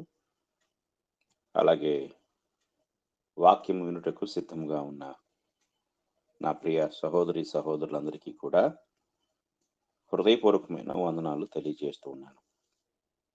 ప్రియమైన వారలారా, మానవుని గూర్చిన సత్యము అనే ఈ వాక్య భాగంలో మనము మరి నిన్నటి దినాన శరీరమును గూర్చి కొన్ని సంగతులు మనము ధ్యానించడం జరిగింది. అలాగే ప్రాణమును గూర్చి కొన్ని సంగతులు ధ్యానించడం జరిగింది.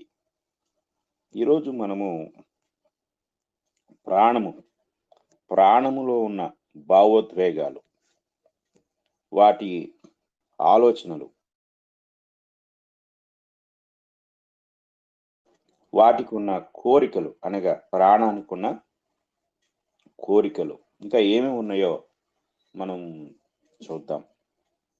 ప్రాణంలో ఉన్న కొన్ని స్వభావ లక్షణాలు, భావోద్వేగాలు, వాటన్నిటిని మనం ఆలోచించినట్లయితే దేవుని వాక్యము నుండి చాలా విషయాలు మనం గ్రహించవచ్చు.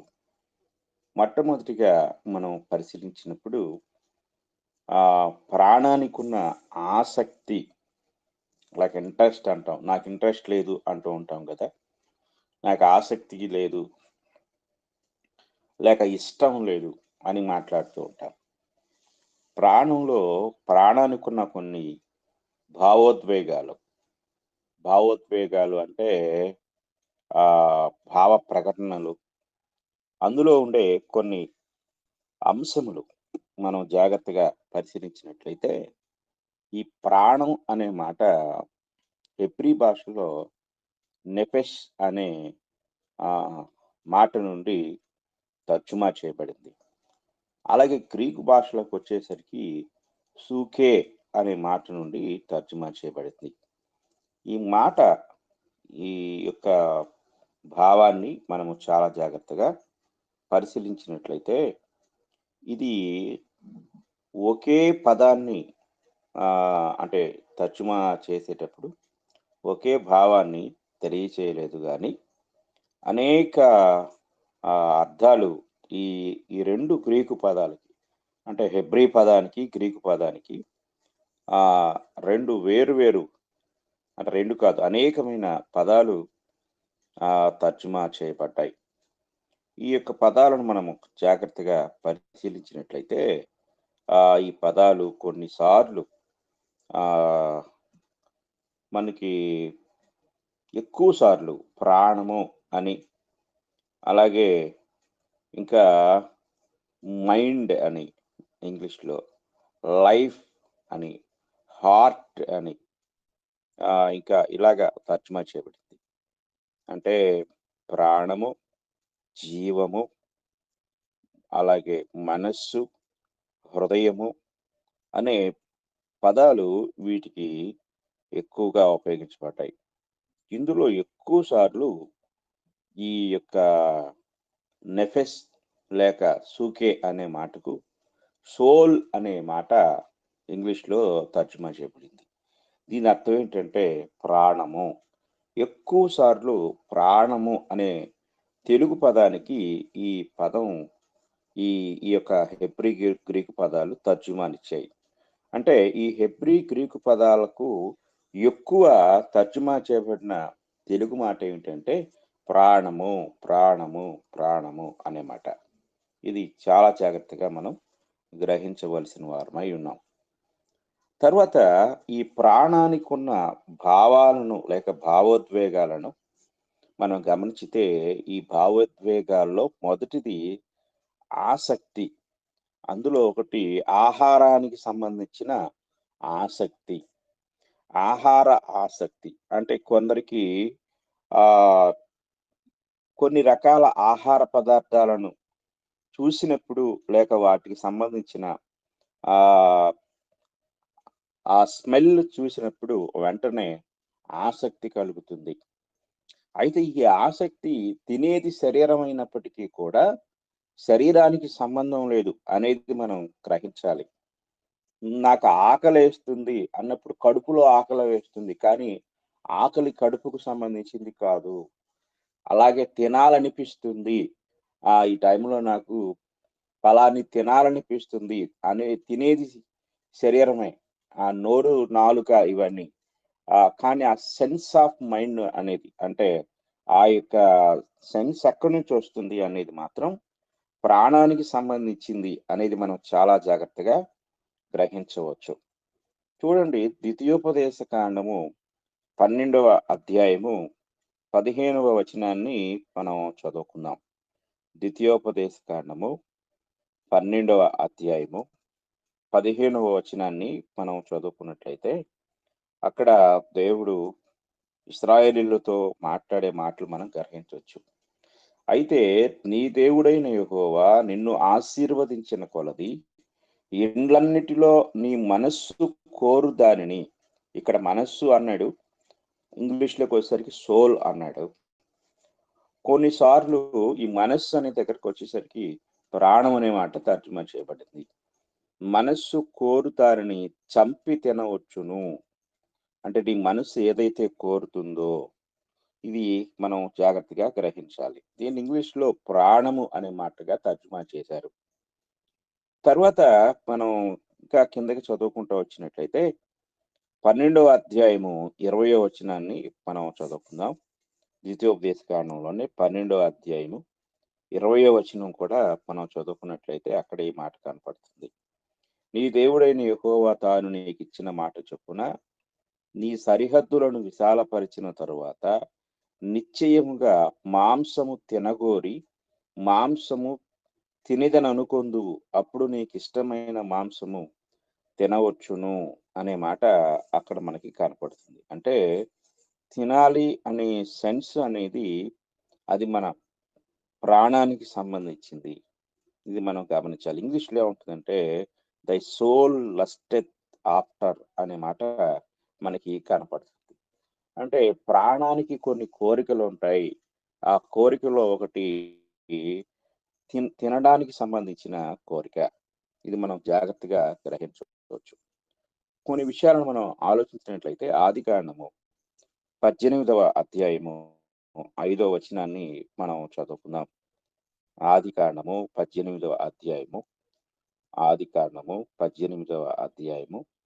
5వ వచనాన్ని మనం చదువుకుందాం. 18వ అధ్యాయం 5వ వచనం చూడండి. కొంచెం ఆహారము తెచ్చెదను, మీ ప్రాణములను బలపరుచుకొనుడి, తరువాత మీరు వెళ్ళవచ్చును. ఇందు నిమిత్తం కదా నీ దాసుని యొద్దకు వచ్చితిరనెను. వారు నీవు చెప్పినట్లు చేయుమనగా. చూడండి, ఇక్కడ కొంచెం ఆహారము తెచ్చేదను, మీ ప్రాణములను బలపరుచుకొనుడి అంటున్నాడు అబ్రహాము గారు తన ఇంటికి వచ్చిన అతిథులతోటి. మనం ఆహారం తీసుకున్నప్పుడు మనకి మనం ఏది బలపడుతుంది అంటే శరీరం. అంటే కొన్నిసార్లు శరీరం అలసిపోతుంది, శరీరం బలహీనపడింది, శరీరం నీరసించింది.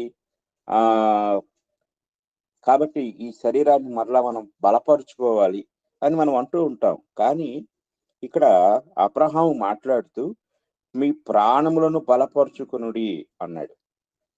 అంటే ప్రాణము అనేది అసలైన ప్రాముఖ్యమైనదిగా మనం గ్రహించాలి. మన కాన్సన్ట్రేషన్ అంతా దేని మీద అంటే శరీరం మీద. శరీరం బలహీనపడింది, శరీరం నీరసించింది అనేది మనం చూస్తూ ఉంటాం. అయితే ఇక్కడ మనకి తెలియని విషయం ఏమిటి అనేది చూస్తే మన శరీరం బాగానే ఉంది చూడటానికి, ఈ బలహీనత ఎక్కడి నుంచి వచ్చింది అని మనం అనుకుంటూ ఉంటాం. కానీ వాక్యంలో చాలా సంగతులు మనం ఆలోచన చేసినట్లయితే ఎక్కువ సార్లు కూడా ఈ మాట మనకి ప్రాణానికి సంబంధించినట్లుగా, అంటే మనిషి యొక్క దేహంలో జరిగే ప్రతి మార్పులకి కూడా మూలము ప్రాణమే అనే సంగతి మనం జాగ్రత్తగా గ్రహించవలసిన వారమై ఉన్నాం. అలాగే ఆదికాండము 27వ అధ్యాయము 46వ వచనాన్ని మనం చదువుకున్నట్లయితే అక్కడ ఒక మాట మనకి కనపడుతుంది, చదువుకుందాం. మరియు రెబ్కా ఇస్సాకుతో హేతు కుమార్తెల వలన నా ప్రాణము విసికినది. చూడండి, ఇక్కడ ఏమంటున్నాడు? నా ప్రాణము విసికినది అనే మాట ఇక్కడ మనకి కనపడతా ఉంది. కనుక మనం గ్రహించినట్లయితే ఈ మాటలు మనం పరిశీలించినప్పుడు శరీరము కేవలము అలా ఉంటుంది, కానీ లోపల జరిగే భావోద్వేగాలకు బలహీనత, బలము, బలహీనత, సంతోషము, ఆనందము, దుఃఖము, వేదన, శ్రమ, కన్నీరు, బాధ ఇవన్నీ దేనికి సంబంధించినవి అంటే అవి ఆ ప్రాణానికి సంబంధించినట్లుగా మనం గ్రహించగలం. కనుక ఇక్కడ ఏమంటుంది, నా ప్రాణం విసిగింది అంటుంది. అక్కడ అబ్రహాం అంటున్నాడు, మీ ప్రాణములను బలపరుచుకొనుడి అని తన ఇంటికి వచ్చిన అతిథులతో ఆయన మాట్లాడుతూ ఉన్నాడు. అలాగే ఇంకొక వచనాన్ని కూడా మనం చదువుకుందాం. నిర్గమాకాండము 1వ అధ్యాయం. నిర్గమాకాండము 1వ అధ్యాయము 14వ వచనాన్ని మనం చదువుకుందాం. నిర్గమకాండము 1వ అధ్యాయము 14వ వచనం మనం చూస్తే, వారు ఇశ్రాయేలుల చేత చేయించుకున్న ప్రతి పనియు కఠినముగా ఉండెను. వారు జిగటమంటి పనిలోను, ఇటుకల పనిలోను, పొలములో చేయు ప్రతి పనిలోను కఠిన సేవ చేయించి వారి ప్రాణములను విసికించిరి అనే మాట ఇక్కడ మనకు కనపడుతుంది. అక్కడ వారు జిగటమంటి పని చేసిన, ఇటుక పని చేసిన, పొలములో పని చేసిన, పని చేసేది శరీరమే, కానీ అక్కడ విసిగెత్తిపోయింది ఎవరంటే ప్రాణం. ప్రాణం యొక్క పాత్రని మనం చాలా జాగ్రత్తగా గ్రహించవలసిన వారమై ఉన్నాం. అలాగే మత్తయి సువార్త 14వ అధ్యాయం. క్రొత్త నిబంధనలకు వచ్చేసరికి మత్తయి సువార్త 14వ అధ్యాయము 34వ వచనాన్ని మనం చదువుకున్నట్లయితే అక్కడ క్షమించండి, లూకా సువార్త 1వ అధ్యాయం.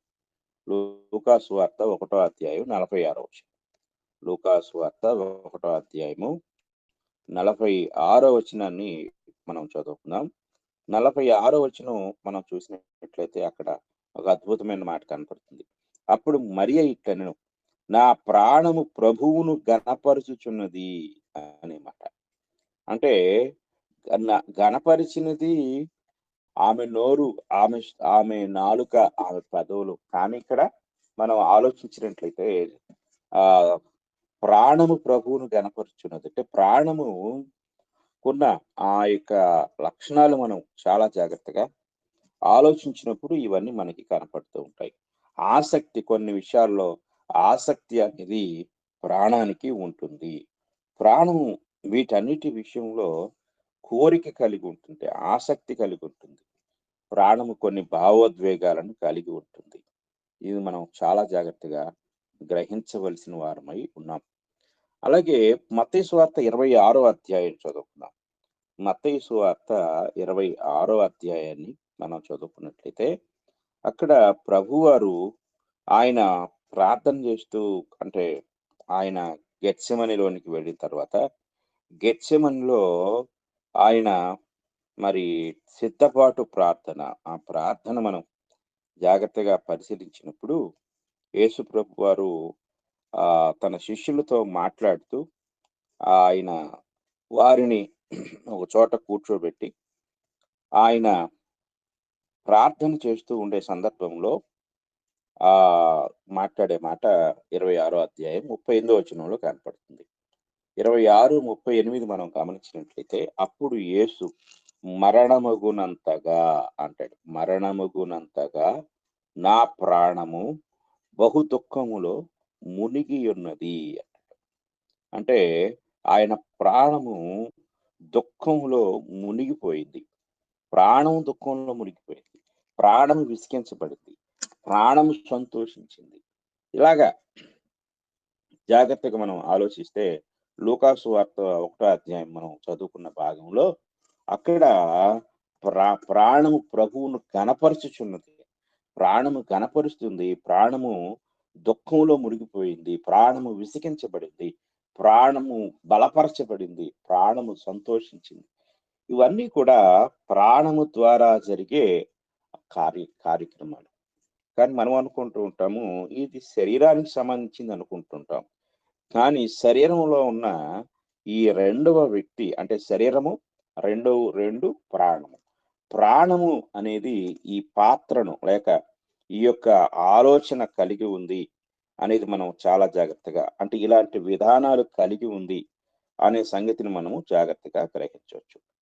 ఇక రెండవది, ప్రాణములో ఏముందంటే కోరికలు ఉన్నాయి.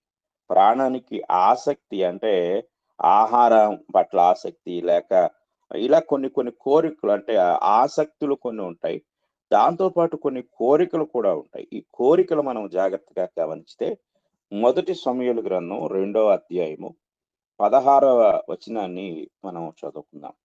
మొదటి సమూయేలు గ్రంథము మనం చదువుకున్నట్లయితే మొదటి సమూయేలు గ్రంథంలో ఈ అధ్యాయం మనం పరిశీలన చేద్దాం. 2వ అధ్యాయం 16వ వచనం. 2వ అధ్యాయం 16వ వచనంలో యాజకుల యొక్క ఆ యొక్క విధానం మనకి ఇక్కడ కనపడుతుంది. ఏలీ కుమారులు. 16వ వచనం. ఈ క్షణమందే వారు క్రొవ్వును దహింతురు, తరువాత నీ మనస్సు వచ్చినంత మట్టుకు తీసుకొని వచ్చునని వానితో ఆ మనిషి చెప్పిన యెడల వాడు అలాగు వద్దు, ఇప్పుడే ఇయ్యవలను, లేని యెడల బలవంతము చేత తీసుకొందునను. చూడండి, ఇక్కడ ఇశ్రాయేలీలు దేవునికి బలి అర్పించడానికి యాజకుని దగ్గరికి వెళ్ళేవారు, ప్రత్యక్ష గుడారం దగ్గరికి. వారు అక్కడ యాజకుని వంతు యాజకునికి ఇచ్చేవారు. అది ఆ విధానం ఏంటంటే 14వ వచనం చూద్దాం. బొరుసులో గాని, తపేలలో గాని, గోనలో గాని, కొండలో గాని అది గుచ్చినప్పుడు, అంటే వారి దగ్గర ఒక కర్ర ఉంటుంది. అది ఏంటంటే ముండ్లు గల కొంకి కర్ర. ఆ ముండ్లు ఉంటాయి, అంటే దానికి కొన్ని ఒక మేకులు కానీ కర్ర కొడితే ఎలాగ ఉంటుందో అలాగ ముండ్లు. దాన్ని తీసుకొని వచ్చి ఆ బొరుసులో గాని, తపేలలో గాని, కొండలో గాని గుచ్చినప్పుడు ఆ కర్రకి ఎంత మాంసం అయితే గుచ్చుకుంటుందో అది యాజకునికి ఇవ్వబడింది. అయితే అది ముందుగా ఏం జరగాలి అంటే క్రొవ్వును దహించాలి బలిపీఠం మీద. అది దహించక మునిపే యాజకుని పనివాడు వచ్చి బలి పశువును వధించు వానితో యాజకునికి వండించుటకై మాంసమేమో, ఉడకబెట్టిన మాంసము అతడు నీ యొద్ద తీసుకొనడు, పచ్చి మాంసమే కావలను అని చెప్పుచూ వచ్చాను. ఇదంతా ఏంటి? తిండి మీద ఆసక్తి, కోరిక. దీన్ని మనం గమనించినట్లయితే డిజైర్ అంటూ ఉంటారు. అంటే ఈ డిజైర్ అంటే ఆశ లేక కోరిక. ఈ కోరిక ఎలాంటిది అనేది మనం గమనించినప్పుడు యాజకులను తప్పుత్రోవ పట్టించినంతగా వెళ్ళిపోయింది ఆ కోరిక. ఇది మనం చాలా జాగ్రత్తగా పరిశీలించవలసిన వారమై ఉన్నాం. కనుక ప్రాణానికి కోరికలు ఉంటాయి అనే సంగతి మనము గ్రహించవలసిన వారమై ఉన్నాం. కీర్తన గ్రంథం 107వ అధ్యాయం 18వ వచనాన్ని కూడా మనం చదువుకుందాం. కీర్తన గ్రంథము 107వ కీర్తన 18వ వచనాన్ని మనం చదువుకుందాం. 107వ కీర్తన 18వ వచనాన్ని మనం చదువుకున్నట్లయితే, భోజన పదార్థములన్నీ వారి ప్రాణమునకు అసహ్యముగును, వారు మరణ ద్వారములను సమీపించుదురు. భోజన పదార్థములన్నీ వారి ప్రాణమునకు అసహ్యమగును. ఇక్కడ మనము నాలుకకు అసహ్యమగును, నోటికి అసహ్యమగును, దేహమునకు అసహ్యమగును అని మనం అర్థం చేసుకోవచ్చు. కానీ అలా కాదు. ఇక్కడ మూలాధారం అయింది లేక మూలమైంది ఏంటి? ఆ కోరిక ఎక్కడ కలుగుతుంది అనేది మనం ఆలోచించినట్లయితే ఇక్కడ మనకి ప్రాణము అనే మాట ఎంతో స్పష్టంగా మనకి కనపడతా ఉంది. కనుక ప్రాణము యొక్క పాత్రను మనము చాలా జాగ్రత్తగా గ్రహించవలసిన వారమై ఉన్నాం. మనం అధిక భాగం దేని గురించి ఆలోచిస్తూ ఉంటే శరీరాన్ని గురించి మాత్రమే మనం అనుకుంటూ ఉంటాం. సామెతల గ్రంథము 6వ అధ్యాయము 30వ వచనంలో ఒక మాట మనకి కనపడుతుంది. సామెతల గ్రంథము 6వ అధ్యాయము 30వ వచనం చూడండి. దొంగ ఆకలిగొని ప్రాణరక్షణ కొరకు దొంగిలిన యెడల ఎవరునూ వాడిని తిరస్కరింపరు కదా. అంటే ఆ దొంగ ఆకలిగొని, అంటే ఆకలి శరీరానికి, కానీ ఆ ఆహారము తినుట ద్వారా రక్షించబడేది మాత్రం ప్రాణం. కనుక ఆహారానికి ప్రాణానికి ఇలాంటి సంబంధం ఉంది. కనుక ప్రాణం యొక్క పాత్ర, ప్రాణానికి కలిగే ఈ యొక్క ఆలోచనలు మనము చాలా జాగ్రత్తగా గ్రహించవలసిన వారమై ఉన్నాం. కనుక మూడవది ఏంటంటే ప్రాణానికి ఉన్న మూడవ విధానము ద్వేషం ఉంటుందంట. ప్రాణము ద్వేషిస్తుంది. 2వ సమూయేలు గ్రంథం 5వ అధ్యాయం 8వ వచనాన్ని మనం చదువుకుందాం. 2వ సమూయేలు గ్రంథం మనం గమనించినట్లయితే అందులో మొదటిగా మనము 5వ అధ్యాయం చదువుకుందాం. 5వ అధ్యాయం 8వ వచనాన్ని చదువుకుందాం. యెబూసీయులను హతము చేయు వారందరూ నీటి కాలువపైకి వెళ్ళి దావీదునకు హేయులైన గుడ్డివారిని కుంటివారిని హతము చేయవలని చెప్పాను. అందును బట్టి గుడ్డివారును కుంటివారును ఉన్నారు, అతడు ఇంటిలోనికి రాలేడను సామెత పుట్టెను. ఇక్కడ మనం జాగ్రత్తగా గమనించినట్లయితే ఈ మాటలు ఆలోచన చేసినప్పుడు ఇక్కడ దావీదు యుద్ధానికి వెళ్ళాడు. యుద్ధానికి వెళ్ళినప్పుడు జరిగిన సంఘటన ఇక్కడ మనకి స్పష్టంగా కనపడతా ఉంది. అంటే ఆ యొక్క సందర్భంలో యెబూసీయులను హతము చేయు వారందరూ, అంటే శత్రువులను హతము చేయాలి అనే కోరిక లేక శత్రువుల పట్ల ద్వేష స్వభావం కూడా ప్రాణం కలిగి ఉంటుంది అనే మాట మనము జాగ్రత్తగా గ్రహించవచ్చు. కనుక మనం ఆలోచించినట్లయితే ప్రాణానికి ఉన్న ఆ యొక్క విధానాలు మనం జాగ్రత్తగా ఆలోచించినప్పుడు ప్రాణము ఇలాంటి లక్షణాలను కలిగి ఉంటుంది. ఈ లక్షణాలన్నీ కూడా ప్రాణానికి సంబంధించినవే అనే సంగతి మనం చాలా జాగ్రత్తగా గ్రహించవలసిన వారమై ఉన్నాం. కనుక మనం ప్రాణము అంటే కేవలము బ్రతికించి ఉంచే పని మాత్రమే తప్ప ఇంకా ప్రాణానికి ఏమీ లేదు అని మనం అనుకుంటూ ఉంటాం. చాలా జాగ్రత్తగా మనం గ్రహించవలసిన వారు ఉన్నాం. ప్రాణము ప్రేమిస్తుంది, ప్రేమించే లక్షణం కూడా ప్రాణంలో ఉంది. సమూయేలు మొదటి గ్రంథం 18వ అధ్యాయము 1వ వచనాన్ని మనం చదువుకున్నట్లయితే, దావీదు సౌలుతో మాట్లాడుట చాలించినప్పుడు యోనాతాను హృదయము దావీదు హృదయముతో కలిసిపోయెను. యోనాతాను దావీదును తనకు ప్రాణ స్నేహితునిగా భావించుకొని అతని ప్రేమించెను. చూడండి, హృదయాలు కలిసిపోయాయి. ప్రాణము అతని స్నేహితునిగా భావించిందంట. దావీదు తనకు ప్రాణ స్నేహితునిగా భావించుకొని అతన్ని ప్రేమించెను. ఇక్కడ ఇది మనం గ్రహించవచ్చు. అంటే ప్రాణము చేసే పని, ప్రాణము ద్వేషిస్తుంది, ప్రాణము ప్రేమిస్తుంది, అలాగే ప్రాణము దుఃఖపడుతుంది. ఇది మనం జాగ్రత్తగా గ్రహించవలసిన వారమైనాం. మనం ఇందాక చదువుకున్నాం మత్తయి సువార్త 26వ అధ్యాయం 38వ వచనంలో యేసుక్రీస్తు వారు, మరణముగునంతగా నా ప్రాణము నాలో దుఃఖములో మునిగి ఉన్నది అనే మాట మనం చూడగలం. అలాగే మనం ఆలోచించినప్పుడు ప్రాణము కలవరపడుతుందంట. ప్రాణము యొక్క ఇంకొక భావోద్వేగం ఏమిటంటే కలవరపడుతుంది. 2వ రాజుల గ్రంథం 4వ అధ్యాయం 27వ వచనాన్ని మనం చదువుకుందాం. 2వ రాజుల గ్రంథం 4వ అధ్యాయము 27వ వచనాన్ని మనం చదువుకున్నట్లయితే అక్కడ ఈ మాట కనపడుతుంది. పిమ్మట ఆమె కొండ మీదనున్న దైవజనుని ఎద్దుకు వచ్చి అతని కాళ్ళు పట్టుకొనెను. గేహాజీ ఆమెను తోలివేయుటకు దగ్గరకు రాగా దైవజనుడు, ఆమె బహు వ్యాకులముగా ఉన్నది, యెహోవా ఆ సంగతి నాకు తెలియజేయక మరుగు చేసెను, ఆమె జోలికి పోవద్దని వానికి ఆజ్ఞ ఇచ్చెను. ఇక్కడ ఈ స్త్రీ అంటే బిడ్డ చనిపోయిన తర్వాత ఈ షూనేమీరాలు ఆ బిడ్డ విషయంలో ఎంతో బాధపడుతూ ఉన్నట్లుగా గెహాజీ ఎలీషా దగ్గరకు వచ్చి ఆమె అడుగుతా ఉంది. ఏమని మాట్లాడుతుంటే ఆమె బహు వ్యాకులముగా ఉన్నది. అంటే ఆమె యొక్క ఇంగ్లీష్లో ఏం కనపడుతుందంటే ఆమె ప్రాణము వ్యాకులముగా ఉన్నది అనే మాట ఇంగ్లీష్లో తర్జుమా చేయబడింది. కనుక మనము ఆలోచించినప్పుడు ప్రాణము యొక్క ఆ యొక్క కలవరం, ప్రాణం ఏ విధంగా కలవరపడతా ఉందో, ప్రాణం ఏ విధంగా బాధపడతా ఉందో మనకి ఇక్కడ ఎంతో స్పష్టంగా తెలియజేయబడతా ఉంది. For her soul is vexed within her అన్నాడు.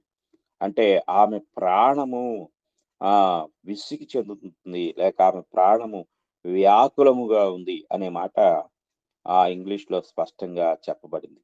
కనుక ప్రాణము కలవరపడుతూ ఉంది అనే మాట కూడా మనము ఇక్కడ చూడగలం. అలాగే ప్రాణము ఆనందపడుతుంది, అంటే సంతోషిస్తుంది.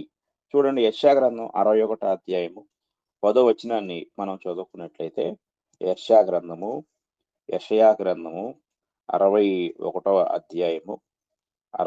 అధ్యాయము మనం చదువుకున్నట్లయితే అక్కడ ఈ మాట ఎంతో స్పష్టంగా మనకి తెలియజేయబడుతుంది. 10వ వచనాన్ని మనం చదువుకుందాం. 61వ అధ్యాయం 10వ వచనం చూడండి. శృంగారమైన బాగా ధరించుకొనిన పెండ్లి కుమారుని రీతిగాను, ఆభరణములతో అలంకరించుకున్న పెండ్లి కుమార్తె రీతిగాను ఆయన రక్షణ వస్త్రములను నాకు ధరింపచేసి ఉన్నాడు. నీతి అను పైబట్టను నాకు ధరింపచేసి ఉన్నాడు. కాగా యెహోవాను బట్టి మహానందముతో నేను ఆనందించుచున్నాను. నా దేవుని బట్టి నా ఆత్మ ఉల్లసించుచున్నది అనే మాట ఇక్కడ కనపడుతుంది. ఇక్కడ ఈ ఆత్మ అనే మాట ఇంగ్లీష్లోకి వచ్చేసరికి I will greatly rejoice in the Lord, my soul shall be joyful in my God అని ఇంగ్లీష్లో రాయబడింది. My soul shall be joyful. కనుక మూల భాషలోనికి వెళ్తే నా ప్రాణము ఉల్లసించుచున్నది అనే మాట అక్కడ తర్జుమా చేయబడింది. కనుక ప్రాణము ద్వేషిస్తుంది, ప్రాణము సంతోషిస్తుంది, ప్రాణము దుఃఖపడుతుంది, ప్రాణము కలవరపడుతుంది, ప్రాణము ఆనందిస్తుంది. ఇవన్నీ కూడా మనము జాగ్రత్తగా పరిశీలించినట్లయితే ఈ యొక్క ప్రాణము ఉన్న భావోద్వేగాలు, వీటిని మనము ఇక్కడ చాలా జాగ్రత్తగా గ్రహించగలం. అంటే ఇవన్నీ కూడా ప్రాణము ద్వారా జరిగే కార్యాలుగా మనము చూస్తూ ఉంటాం. కానీ మనం అనుకుంటూ ఉంటాం ప్రాణము అనేది కేవలము అది బ్రతికి ఉండే ఒక సాధనం మాత్రమే, మనం బ్రతికి ఉండే సాధనం మాత్రమే అని మనము అనుకుంటూ ఉంటాం. కానీ అది మాత్రం కాదు. తర్వాత మనం ఒక ప్రశ్న వేసుకోవాలి, ఈ ప్రాణం ఎక్కడి నుండి వస్తుంది? ముందుగా ప్రాణం యొక్క ఉనికి, ప్రీ ఎక్సిస్టెన్స్ అనేది మనము జాగ్రత్తగా గ్రహించినట్లయితే కొందరు సైంటిస్టులు ఒక సిద్ధాంతం కలిగి ఉంటారు. దీన్ని క్రియేషనిజం అంటారు, అంటే సృష్టివాదం. ఈ సృష్టివాదం ఏం చెప్తుంది అంటే, గర్భాధారణ తరువాత కొందరు 40 రోజుల తరువాత అంటారు, అంటే స్త్రీ గర్భం ధరించిన తరువాత 40 రోజులు టైం తీసుకుంటుంది. ఆ టైం తర్వాత దేవుడు ప్రాణాన్ని సృజిస్తాడు, శరీరంతో కలుపుతాడు అనే మాట కొంతమంది నమ్ముతూ ఉంటారు. ప్రాముఖ్యంగా రోమన్ క్యాథలిక్ వారు ఈ యొక్క సిద్ధాంతాన్ని నమ్ముతూ ఉంటారు. తర్వాత కొంతమంది ఏమి ఆలోచిస్తూ ఉంటారు అంటే ఇది తల్లిదండ్రుల నుండి వస్తుంది అనే ఒక సిద్ధాంతాన్ని కొంతమంది కలిగి ఉంటారు. ఇది మనం చాలా జాగ్రత్తగా పరిశీలించవలసిన వారమై ఉన్నాం. కనుక ఇక్కడ తల్లిదండ్రుల నుండి ప్రాణం వస్తుంది అంటే వారసత్వంగా ప్రాణం వస్తుంది అని కొంతమంది అంటూ ఉంటారు. అయితే వారసత్వంగా వచ్చేది ప్రాణం కాదు అని బైబిల్ చెప్తా ఉంది. కనుక ఆర్సిఎం వారు నమ్మినట్లుగా ఆ విధానంలో ప్రాణం రాదండి. రెండవది, తల్లిదండ్రుల నుండి ప్రాణం రాదు. కానీ తల్లిదండ్రుల నుండి కేవలం ఏమొస్తుంది అంటే అది శరీరం మాత్రమే వస్తుంది అనే సంగతి మనం చాలా జాగ్రత్తగా గ్రహించాలి.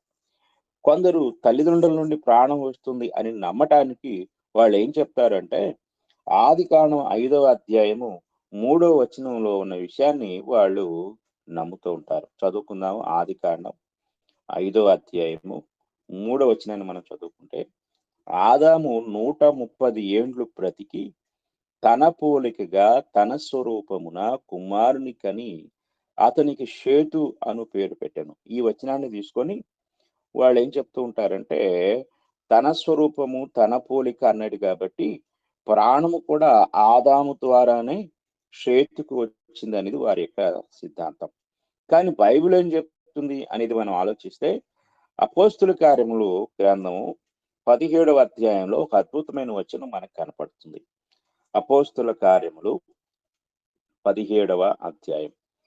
అపోస్తుల కార్యములు 17వ అధ్యాయము మనము జాగ్రత్తగా పరిశీలించినట్లయితే ఒక అద్భుతమైన మాట అక్కడ కనపడుతుంది.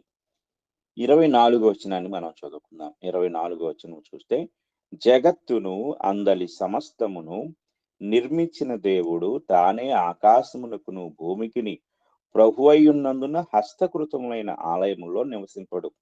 ఆయన అందరికిని జీవమును ఊపిరిని సమస్తమును దయచేయువాడు గనుక అంటాడు.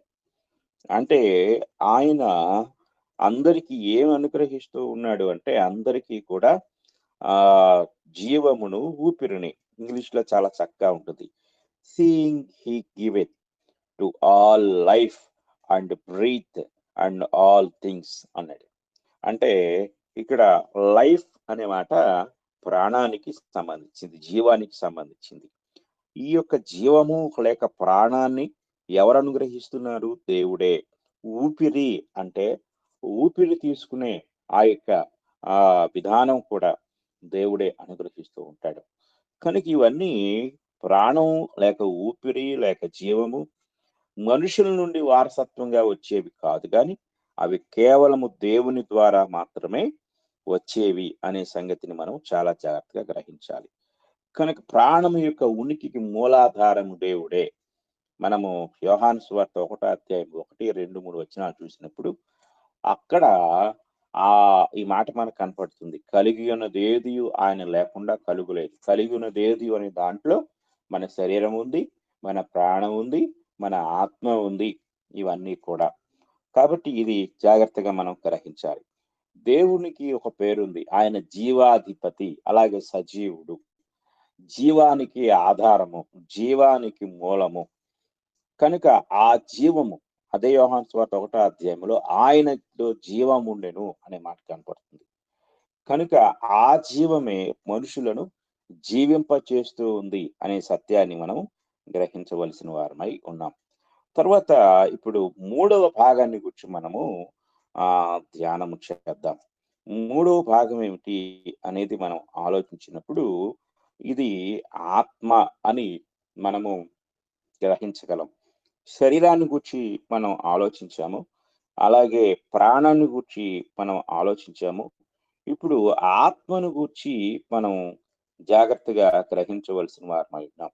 ఇంకా మానవునిలో, మనిషి అనే ఒక వ్యక్తిలో ఉన్న అత్యంత ప్రాముఖ్యమైన మూడిట్లో ఒకటి, ఈ ఒకటి అది చాలా ప్రాముఖ్యమైంది అనేది మనం చాలా జాగ్రత్తగా గ్రహించవలసిన వారమై ఉన్నాం. కనుక ఈ మాట మనం పరిశీలించినప్పుడు దేవుడు మనిషిని సృష్టించినప్పుడు మనిషిలోనికి దేవుడు తన యొక్క ఆత్మను పంపినట్లుగా మనం చూడగలం. ఆదికాండము 2వ అధ్యాయము 7వ వచనములో అక్కడ ఈ మాట మనకి కనపడుతుంది. ఆదికాండం 2వ అధ్యాయం 7వ వచనములో అక్కడ దేవుడైన యెహోవా నేల మట్టితో నరుని నిర్మించి వాని నాసికారంధ్రములలో జీవవాయువును ఊదగా నరుడు జీవాత్మ ఆయను అనే మాట మనకి ఎంతో స్పష్టంగా కనపడుతుంది. కనుక మనం చాలా జాగ్రత్తగా ఈ సంగతులు పరిశీలన చేసినట్లయితే దేవుడు మనిషిని తన యొక్క పోలిక, తన యొక్క స్వరూపంతో సృజించినట్లుగా మనం చూడగలం. ఆ యొక్క పోలిక లేక ఆ స్వరూపం ఏమిటి అనేది మనం జాగ్రత్తగా పరిశీలించినట్లయితే అది దేవుని యొక్క ఆత్మ అన్న సంగతిని మనము జాగ్రత్తగా గ్రహించాలి. ఎందుకంటే యేసుక్రీస్తు వారు సమరయ స్త్రీతో మాట్లాడుతూ అక్కడ ఆయన ఈ మాటను ఎంతో స్పష్టంగా తెలియజేస్తూ ఉంటాడు. అంటే యేసుక్రీస్తు వారు మాట్లాడేటప్పుడు దేవుని స్వరూపాన్ని గురించి ఆమెతో మాట్లాడుతూ దేవుడు ఆత్మ గనుక అనే మాట అక్కడ ఉపయోగిస్తాడు. కనుక దేవుడు ఆత్మ గనుక అనే మాట అంటే ఏమి తెలియచేస్తా ఉంది అక్కడ ఆ విషయం అనేది మనం ఆలోచించినప్పుడు, దేవుని యొక్క స్వరూపాన్ని గూర్చి అక్కడ దేవుడు మాట్లాడుతూ ఉన్నాడు. కనుక మానవునిలో ప్రవేశపెట్టబడిన దేవుని యొక్క స్వరూపము మనం జాగ్రత్తగా పరిశీలించినప్పుడు ఇంగ్లీష్‌లో రుయాక్ అనే మాట మనకి హెబ్రీ భాషలో తీయబడింది. హెబ్రీ భాషలో రుయాక్ అనే మాట దేవుని ఆత్మకు ఉపయోగించబడిన మాట. ఆ ఆత్మలో నుండి మనం అందరం కూడా వచ్చాం. అంటే దేవుడు ఆ ఆత్మలోని ఒక భాగాన్ని ఆయన మనకు అనుగ్రహించినట్లుగా దేవుని వాక్యం మనకి ఎంతో స్పష్టపరుస్తుంది. అంటే మనము దేవుని ఆత్మలో నుండి, అంటే ఆయన ఆత్మ మనలోనికి ఊదినప్పుడు ఆయనలో ఉన్న పోలికలు, అంటే ఆత్మ యొక్క పోలికలు, ఆత్మ యొక్క లక్షణాలు, దైవికమైన స్వభావము కూడా మనకు అనుగ్రహించబడినట్లుగా మనము స్పష్టంగా గ్రహించగలం. కనుక ఆత్మను గూర్చిన సంగతులు మనం చాలా జాగ్రత్తగా పరిశీలన చేసినట్లయితే హెబ్రీలకు రాసిన పత్రిక 12వ అధ్యాయము 9వ వచనం మనకి విషయాన్ని తెలియజేస్తుంది. హెబ్రీలకు రాసిన పత్రిక 12వ అధ్యాయము 9వ వచనాన్ని మనం చదువుకున్నట్లయితే అక్కడ ఒక మాట కనపడుతుంది. మరియు శరీర సంబంధులైన తండ్రులు మనకు శిక్షకులై ఉండిరి, వారి యందు భయభక్తులు కలిగి ఉంటిమి. అట్లయితే ఆత్మలకు తండ్రి అయిన వానికి మరి ఎక్కువగా లోబడి బ్రతకవలను కదా అంటాడు. అంటే మన అంటే యావత్ మానవ ఆత్మలన్నిటికీ ఒక తండ్రి ఉన్నాడు. కనుక ఆత్మల తండ్రి, ఇది జాగ్రత్తగా గ్రహించాలి. కనుక ఇది మనము ఈ 12వ అధ్యాయం 9వ వచనంలో చెప్పబడిన మాట దేవదూతలకు సంబంధించింది కాదు, కానీ ఇది మనుష్యుల ఆత్మలను మాత్రమే సూచిస్తుంది. దేవుడు ఆయన మనుషుల సమస్త ఆత్మలకు ఆయన తండ్రిగా ఉన్నట్లుగా మనం జాగ్రత్తగా గ్రహించగలం. కనుక మనం ఆలోచించినట్లయితే ఆత్మ దేవుడు అనుగ్రహించింది. కనుక ఆత్మ యొక్క విధానాలను మనం చాలా జాగ్రత్తగా పరిశీలించినప్పుడు మనకు ఒక అద్భుతమైన విషయాన్ని జాగ్రత్తగా మనం గ్రహించగలం. ఇది మానవుని యొక్క దేహంలో లేక జీవితంలో అత్యంత ప్రాముఖ్యం కలిగింది.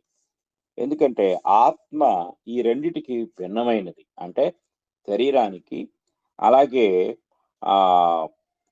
మానవుని యొక్క దేహానికి అది చాలా భిన్నమైనది. భిన్నమైన స్వభావం కూడా ఆత్మకి ఉంటుంది. ఒక విధంగా చెప్పాలంటే పౌలు గారు తన యొక్క ప్రసంగంలో లేకపోతే తన యొక్క బోధలో ఆయన ఈ రెండింటిని బద్ధ శత్రువులుగా ఆయన మాట్లాడతాడు. చూడండి, మనం చదువుకుందాము. రోమీలకు రాసిన పత్రిక 8వ అధ్యాయము మనం చదువుకున్నట్లయితే 5వ వచనం నుండి ఆత్మ శరీరము అని మార్చి మాట్లాడతారు. చదువుకుందాం. 8వ అధ్యాయం 5వ వచనం నుండి. శరీరానుసారులు శరీర విషయముల మీద మనస్సునుంతురు, ఆత్మానుసారులు ఆత్మ విషయముల మీద మనస్సునుంతురు. శరీరము అనేది కేవలము భౌతికమైనది, ఆత్మ అభౌతికమైనది.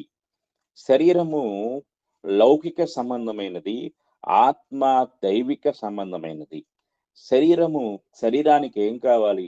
మంచి ఆహారం కావాలి, మంచి నిద్ర కావాలి, మంచి వినోదం కావాలి, మంచి సుఖం కావాలి, మంచి సంతోషం కావాలి. ఇది శరీరం యొక్క ఆలోచన. ఆత్మకి ఏం కావాలి? ఒకటే ఒకటి కావాలి, దేవుని సహవాసం. ఇంకేమీ అక్కర్లేదు. ఆత్మ పోషించబడేది, ఆత్మ సంతోషించేది, ఆత్మ ఉజ్జీవింపబడేది, ఆత్మ నిరంతరము కూడా జీవింపబడుతూ ఉండేది. ఇది దేని ద్వారా జరుగుతుంది అంటే దేవుని సహవాసంతో జరుగుతుంది. కనుక ఆత్మకు ఒకటేం కావాలి అంటే ఆ డివైన్ నేచర్, అంటే దైవ స్వభావము, దైవిక సంబంధమైన పని ఇదంతా ఆత్మకి సంబంధించింది. కానీ శరీరానికి ఏది ఇష్టము? పాపం ఇష్టము. శరీరానికి అలాగే ఇంకా దుష్టత్వం ఇష్టం. ఇంకా శరీరానికి ఇదంతా కూడా లౌకికమైంది. కనుక ఈ రెండిటిని గురించి మాట్లాడుతూ 7వ వచనాన్ని మనం చదువుకుంటే, ఏలయనగా శరీరానుసారమైన మనస్సు దేవునికి విరోధమై ఉన్నది, అది దేవుని ధర్మశాస్త్రమునకు లోబడదు, ఏమాత్రమును లోబడనేరదు. మనము ఇశ్రాయేలు చరిత్ర అంతా గమనించితే నిర్గమకాండము 20వ అధ్యాయానికి వచ్చేసరికి దేవుడు వారికి ఒక చట్టాన్ని ఇచ్చాడు. ఎందుకు దేవుడు వారికి చట్టాన్ని ఇచ్చాడు? చట్టం అంటే ఏంటి? ఆజ్ఞలు, కట్టడలు, న్యాయ విధులు. ఇవన్నీ ఎందుకు ఇవ్వాల్సి వచ్చింది అంటే వారిని అదుపులో ఉంచడానికి, కంట్రోల్లో పెట్టడానికి. మనం స్కూల్లో పిల్లల్ని జాయిన్ చేసినప్పుడు అక్కడ స్కూలుకు సంబంధించిన కొన్ని డిసిప్లిన్ అంటే నియమాలు ఉంటాయి. ఈ నియమాలు ఎందుకు అంటే పిల్లల్ని అదుపులో ఉంచడానికి. క్లాస్ రూమ్ లో కొన్ని నియమాలు ఉంటాయి, ఎందుకంటే క్లాస్ రూమ్ లో అదుపులో ఉండటానికి. ఇలాగా వారు అదుపులో ఉండటానికి, అంటే మనిషి ఎప్పుడు కూడా డిసిప్లిన్ కలిగి ఉండడు. మనము ఒక విషయాన్ని అంటే ప్రారంభం నుండి చూస్తే దేవుడు ఏదైనా తోటలో ఒక నియమం పెట్టాడు, డిసిప్లిన్ పెట్టాడు. ఏంటి? మీరు ఏ పండైనా తినొచ్చు, కానీ ఈ పండును మాత్రం మీరు తినకూడదు అని దేవుడు చెప్పాడు. చెప్తే ఆ యొక్క డిసిప్లిన్ వారు అతిక్రమించారు. అంటే అక్కడ హవ్వ యొక్క ఆలోచన విధానం అంతా శరీర సంబంధమైనది అయిపోయింది. కనుక శరీరం ఎప్పుడు కూడా దేవునికి విరోధమైనది, దేవుని చట్టానికి విరోధమైనది, అది దేవుని ధర్మశాస్త్రమునకు లోబడనేరదు. 8వ వచనానికి వస్తే, కాగా శరీర స్వభావం గలవారు దేవుని సంతోషపరచనేరరు. 9వ వచనానికి వస్తే, దేవుని ఆత్మ మీలో నివసించిన యెడల మీరు ఆత్మ స్వభావం కలవారే గాని శరీర స్వభావం కలవారు కారు.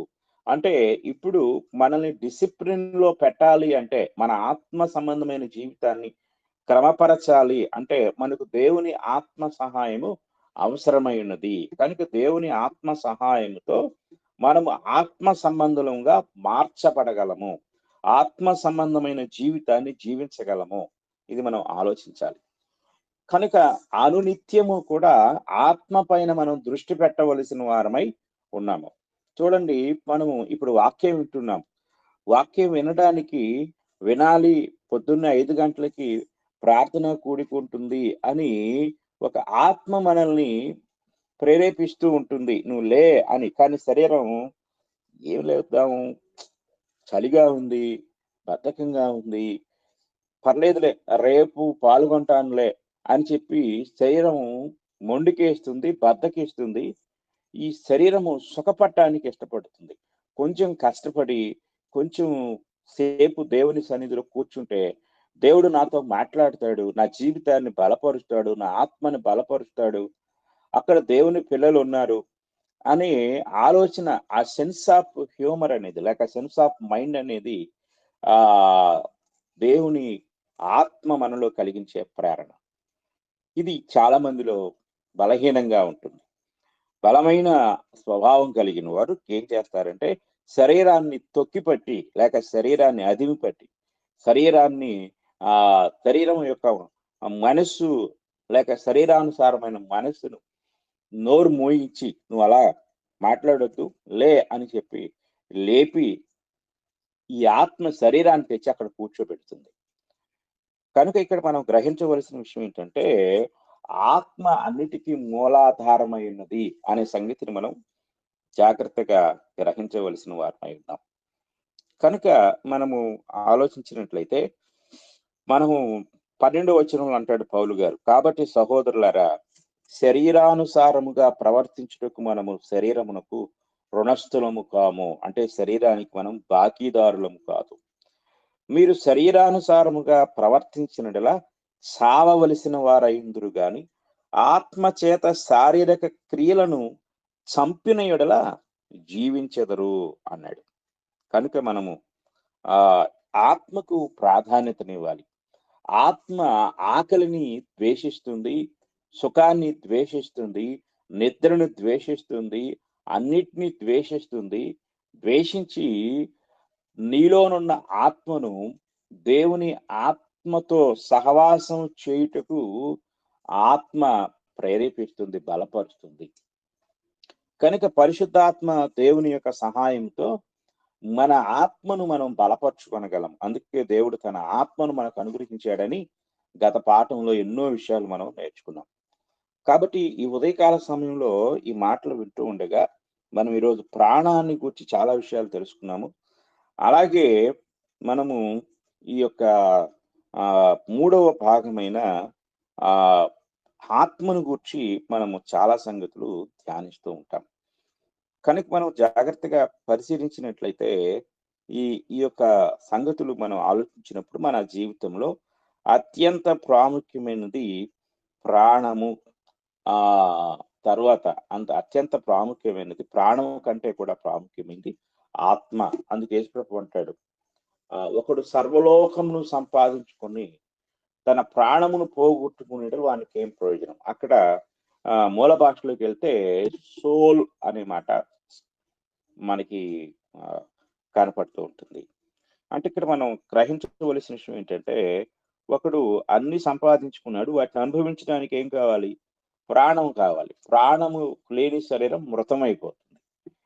కనుక ఆ ప్రాణము చాలా ప్రాముఖ్యమైంది. అలాగే ఆ ప్రాణము కంటే కూడా ప్రాముఖ్యమైంది ఆత్మ. యేసుప్రభు అన్నాడు, ఒకడు నన్ను వెంబడింపకోనిడలా అక్కడ లిస్ట్ చెప్తుంది. ఆ లిస్టులో చివర్లు అంటాడు, తన ప్రాణమును సహా ద్వేషించకుండిన ఎడల వాడు నా రాజ్యమునకు పాత్రుడు కాడు. అంటే ప్రాణము కంటే కూడా ప్రాముఖ్యమైంది ఆత్మ. ఎందుకంటే ఆత్మ నరకానికి వెళ్ళే ప్రమాదం ఉంది. కనుక మన జీవితంలో అత్యంత ప్రాముఖ్యమైన పాత్ర ఆత్మది. కనుక ఆత్మకు మనము అత్యంత ప్రాముఖ్యతనివ్వవలసిన వారమై ఉన్నాం. అప్పుడు ఆత్మ ఎందే మన ప్రాణము కూడా సంతోషిస్తుంది. ఆత్మ సంబంధమైన విషయాల పట్లే ప్రాణము కూడా గ్రహింపు కలిగి ఉంటుంది. కనుక ఈ ప్రాణము ఈ రెండిటికి మధ్యవర్తిలా పనిచేస్తూ ఉంటుంది. కనుక శరీరానికి ప్రాధాన్యతనిస్తే శరీరము, అలాగే ఆత్మకు ప్రాధాన్యతనిస్తే ఆత్మ. మనము లూకా సువార్త 4వ అధ్యాయంలో చదువుకున్నాం. 1వ అధ్యాయం 46వ వచనంలో, నా ప్రాణము ప్రభువును ఘనపరచుచున్నది అనే మాట. అంటే ప్రాణము ప్రభువుని ఘనపరచడం అంటే అది ఆత్మ సంబంధమైన సెన్స్. కనుక ప్రాణము భోజనాన్ని ఘనపరిస్తే అది భౌతికమైన సెన్స్. ప్రాణము తిండి మీద వ్యామోహం కలిగి ఉంటే అది భౌతికమైన సెన్స్. ప్రాణము శరీర సంబంధమైన కోరికల పట్ల వ్యామోహం కలిగి ఉంటే అది శరీర సంబంధమైన సెన్స్ అన్నమాట. అలా కాకుండా ప్రాణము ప్రభువుని స్తుతిస్తుంది, ప్రభువుని ఘనపరుస్తుంది, ఆరాధిస్తుంది. ఇవన్నీ ఆత్మ సంబంధమైన సెన్స్ అన్నమాట. అంటే మన ప్రాణము దేని పట్ల అధిక ప్రాధాన్యతనివ్వాలి అంటే ఈ భౌతికమైన వాటి పట్ల కాదు, కానీ ఆత్మ సంబంధమైన వాటి పట్ల ప్రాధాన్యతని ఇచ్చినప్పుడు మనం దేవుని చేత ఘనపరచబడతాం, బలపరచబడతాం, అనేక గొప్ప మేలులు పొందుకుంటాం. కనుక ఈరోజు కొన్ని విషయాలు మనం ఆత్మను గురించి ధ్యానించడం జరిగింది. దేవుని చిత్తమైతే రేపటి దినము ఆత్మను గురించి మరికొన్ని విషయాలు మనం ధ్యానిద్దాం. కనుక మనం చెప్పుకున్న సంగతులని కూడా మానవుని గుర్చిన ఈ యొక్క పాఠ్య భాగంలో లేక ఈ పాఠంలో ఒకటి శరీరం, ప్రాణం అంటే ఏంటో చెప్పుకున్నాము. ప్రాణానికి ఉన్న లక్షణాలు, భావోద్వేగాలు గురించి చెప్పుకున్నాం. అలాగే ఇప్పుడు ఆత్మను గురించి మనము స్టడీ చేస్తున్నాము. మానవుని యొక్క జీవితంలో ఆత్మ యొక్క పాత్ర ఏమిటి, ప్రాధాన్యత ఏమిటి అనే విషయాలు మనం ధ్యానిస్తూ ఉండగా మనము అత్యంత ప్రాముఖ్యత ఆత్మీయ జీవితానికి ఇవ్వాలని మీ అందరినీ నేను కోరుకుంటూ ఈ మాటలు ముగిస్తూ ఉన్నాను. అందరికీ వందనములు. మీకు కూడా వందనాలు సార్. ముగింపు ప్రార్థన చేయండి అండి.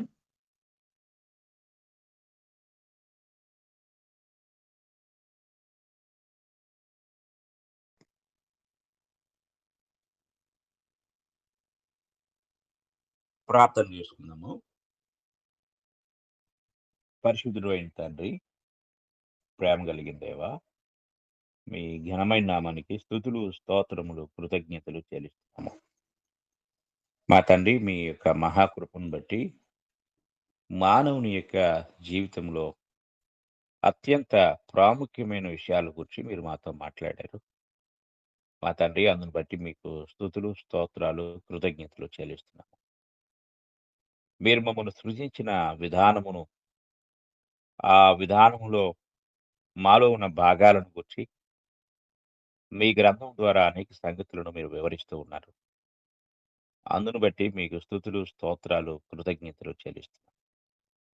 మా గొప్ప తండ్రి, మేము నేర్చుకుంటున్న ప్రతి విషయం పట్ల శ్రద్ధ కలిగిన వారమై, ఆలోచన కలిగిన వారమై, వివేకము కలిగిన వారమై గ్రహించే భాగ్యం దయచేయండి. నేటి ఈ లోకంలో మా తండ్రి, శరీరానికి అత్యంత ప్రాధాన్యతనిస్తూ బ్రతుకుతున్న మనుషులను ఈ లోకం కలిగి ఉంది. మేమైతే మీ వాక్యం వినుట ద్వారా శరీర సంబంధమైన జీవితం పట్ల కాకుండా ఆత్మీయ జీవితం పట్ల అత్యధిక ప్రాధాన్యతనిస్తూ ఆత్మానుసారంగా జీవించే భాగ్యాన్ని మాకు దయచేయండి. శరీరము, ఆత్మ ఈ రెండు పరస్పర విరుద్ధ భావాలు కలిగి ఉన్నట్లుగా వాక్యం మాకు తెలియచేస్తుంది. అంత మాత్రమే కాదు, మా జీవితంలో మేము అలాంటి అనుభవాన్ని ఎదుర్కొంటూ ఉన్నాం. కనుక ఆత్మానుసారమైన జీవితాన్ని మేము జీవించుటకు తగిన కృపను మాకు అనుగ్రహించండి. తండ్రి, మమ్మల్ని ఆశీర్వదించండి. అలాగే తండ్రి, మరి ఈ యొక్క ఉదయకాలపు ప్రార్థన కూడికలో పాల్గొని వాక్యమును వింటున్న ప్రతి ఒక్కరిని మీరు దీవించి ఆశీర్వదించండి. మీ కృప చేత బలపరచండి. మీ కృపా సహాయము నిండుగా మెండుగా దయచేయండి. మా తండ్రి, మీకు స్తుతులు, స్తోత్రాలు చెల్లిస్తున్నాం. మా తండ్రి, మరి అలాగే గ్రూపులో బలహీనులుగా ఉన్న వారిని బట్టి ప్రార్థిస్తున్నాం. వారిని బలపరచండి. రక్షణ లేని వారిని బట్టి ప్రార్థిస్తున్నాం. వారు రక్షణ వైపు మలుపుకునే జ్ఞానం అనుగ్రహించండి. ప్రాముఖ్యంగా సహోదరులు వసంతరావు గారు కాలు ఆపరేషన్ చేయబడి ఆ నొప్పితో బాధపడుతుండగా మీ దాసుని ఆ నొప్పి నుండి, ఆ బాధ నుండి మీరు విడిపించండి. తగిన శక్తిని, బలమును, ఆరోగ్యమును మీరు దయచేయండి. మీ కృపచేత దీవించి ఆశీర్వదించండి. దయగలిగిన తండ్రి, మీకు స్తుతులు, స్తోత్రాలు, కృతజ్ఞతలు చెల్లిస్తున్నాం. అలాగే మా తండ్రి, ఈ యొక్క ఉదయకాల సమయంలో మా తండ్రి, మరి ఆన్లైన్ బైబిల్ ఇన్స్టిట్యూట్ నిమిత్తం కూడా ప్రార్థిస్తున్నాం. మీరే కొనసాగింపు చేయండి. తండ్రి, పాల్గొంటున్న వారందరూ కూడా ఆశ కలిగి, ఆసక్తి కలిగి ఆయా సంగతులను గ్రహించి భాగ్యం మీరు అనుగ్రహించమని తండ్రి, వీటన్నిటిని కూడా ముందుకు నడిపిస్తున్న తండ్రి, మా ప్రియ సహోదరులు రవి గారిని మీరు దీవించి ఆశీర్వదించి మీ కృపచేత బలపరచమని వేడుకుంటున్నాం. దయగలిగిన తండ్రి, మీకు స్తోత్రాలు చెల్లిస్తున్నాము. అలాగే తండ్రి, మరి ఈ గ్రూప్ ఇంకను నిరంతరం కొనసాగించబడే భాగ్యం దయచేయండి. పాల్గొనలేని వారు కూడా పాల్గొంటూ అనేక సంగతులు నేర్చుకున్నటకు కృప అనుగ్రహించండి. అలాగే లేవియ కాండాన్ని బోధిస్తున్న తండ్రి, మా సహోదరుని మీరు దీవించి ఆశీర్వదించి ఇంకా అనేక విషయాలను తండ్రి బోధించు సామర్థ్యం దయచేయండి. గ్రూపులో చేరి పాటలు పాడుతూ, ప్రార్థన చేస్తూ, అలాగే వాక్యాన్ని చదువుతూ ఇంకా అనేక విధాలుగా ప్రోత్సాహాన్ని తెలియజేస్తున్న ప్రియులందరినీ మీరు దీవించి ఆశీర్వదించమని ఈ ప్రార్థన మా ప్రభు అయిన యేసుక్రీస్తు వారి పరిశుద్ధ నామములో అడిగి వేడుకుంటున్నాం తండ్రి. ఆమేన్.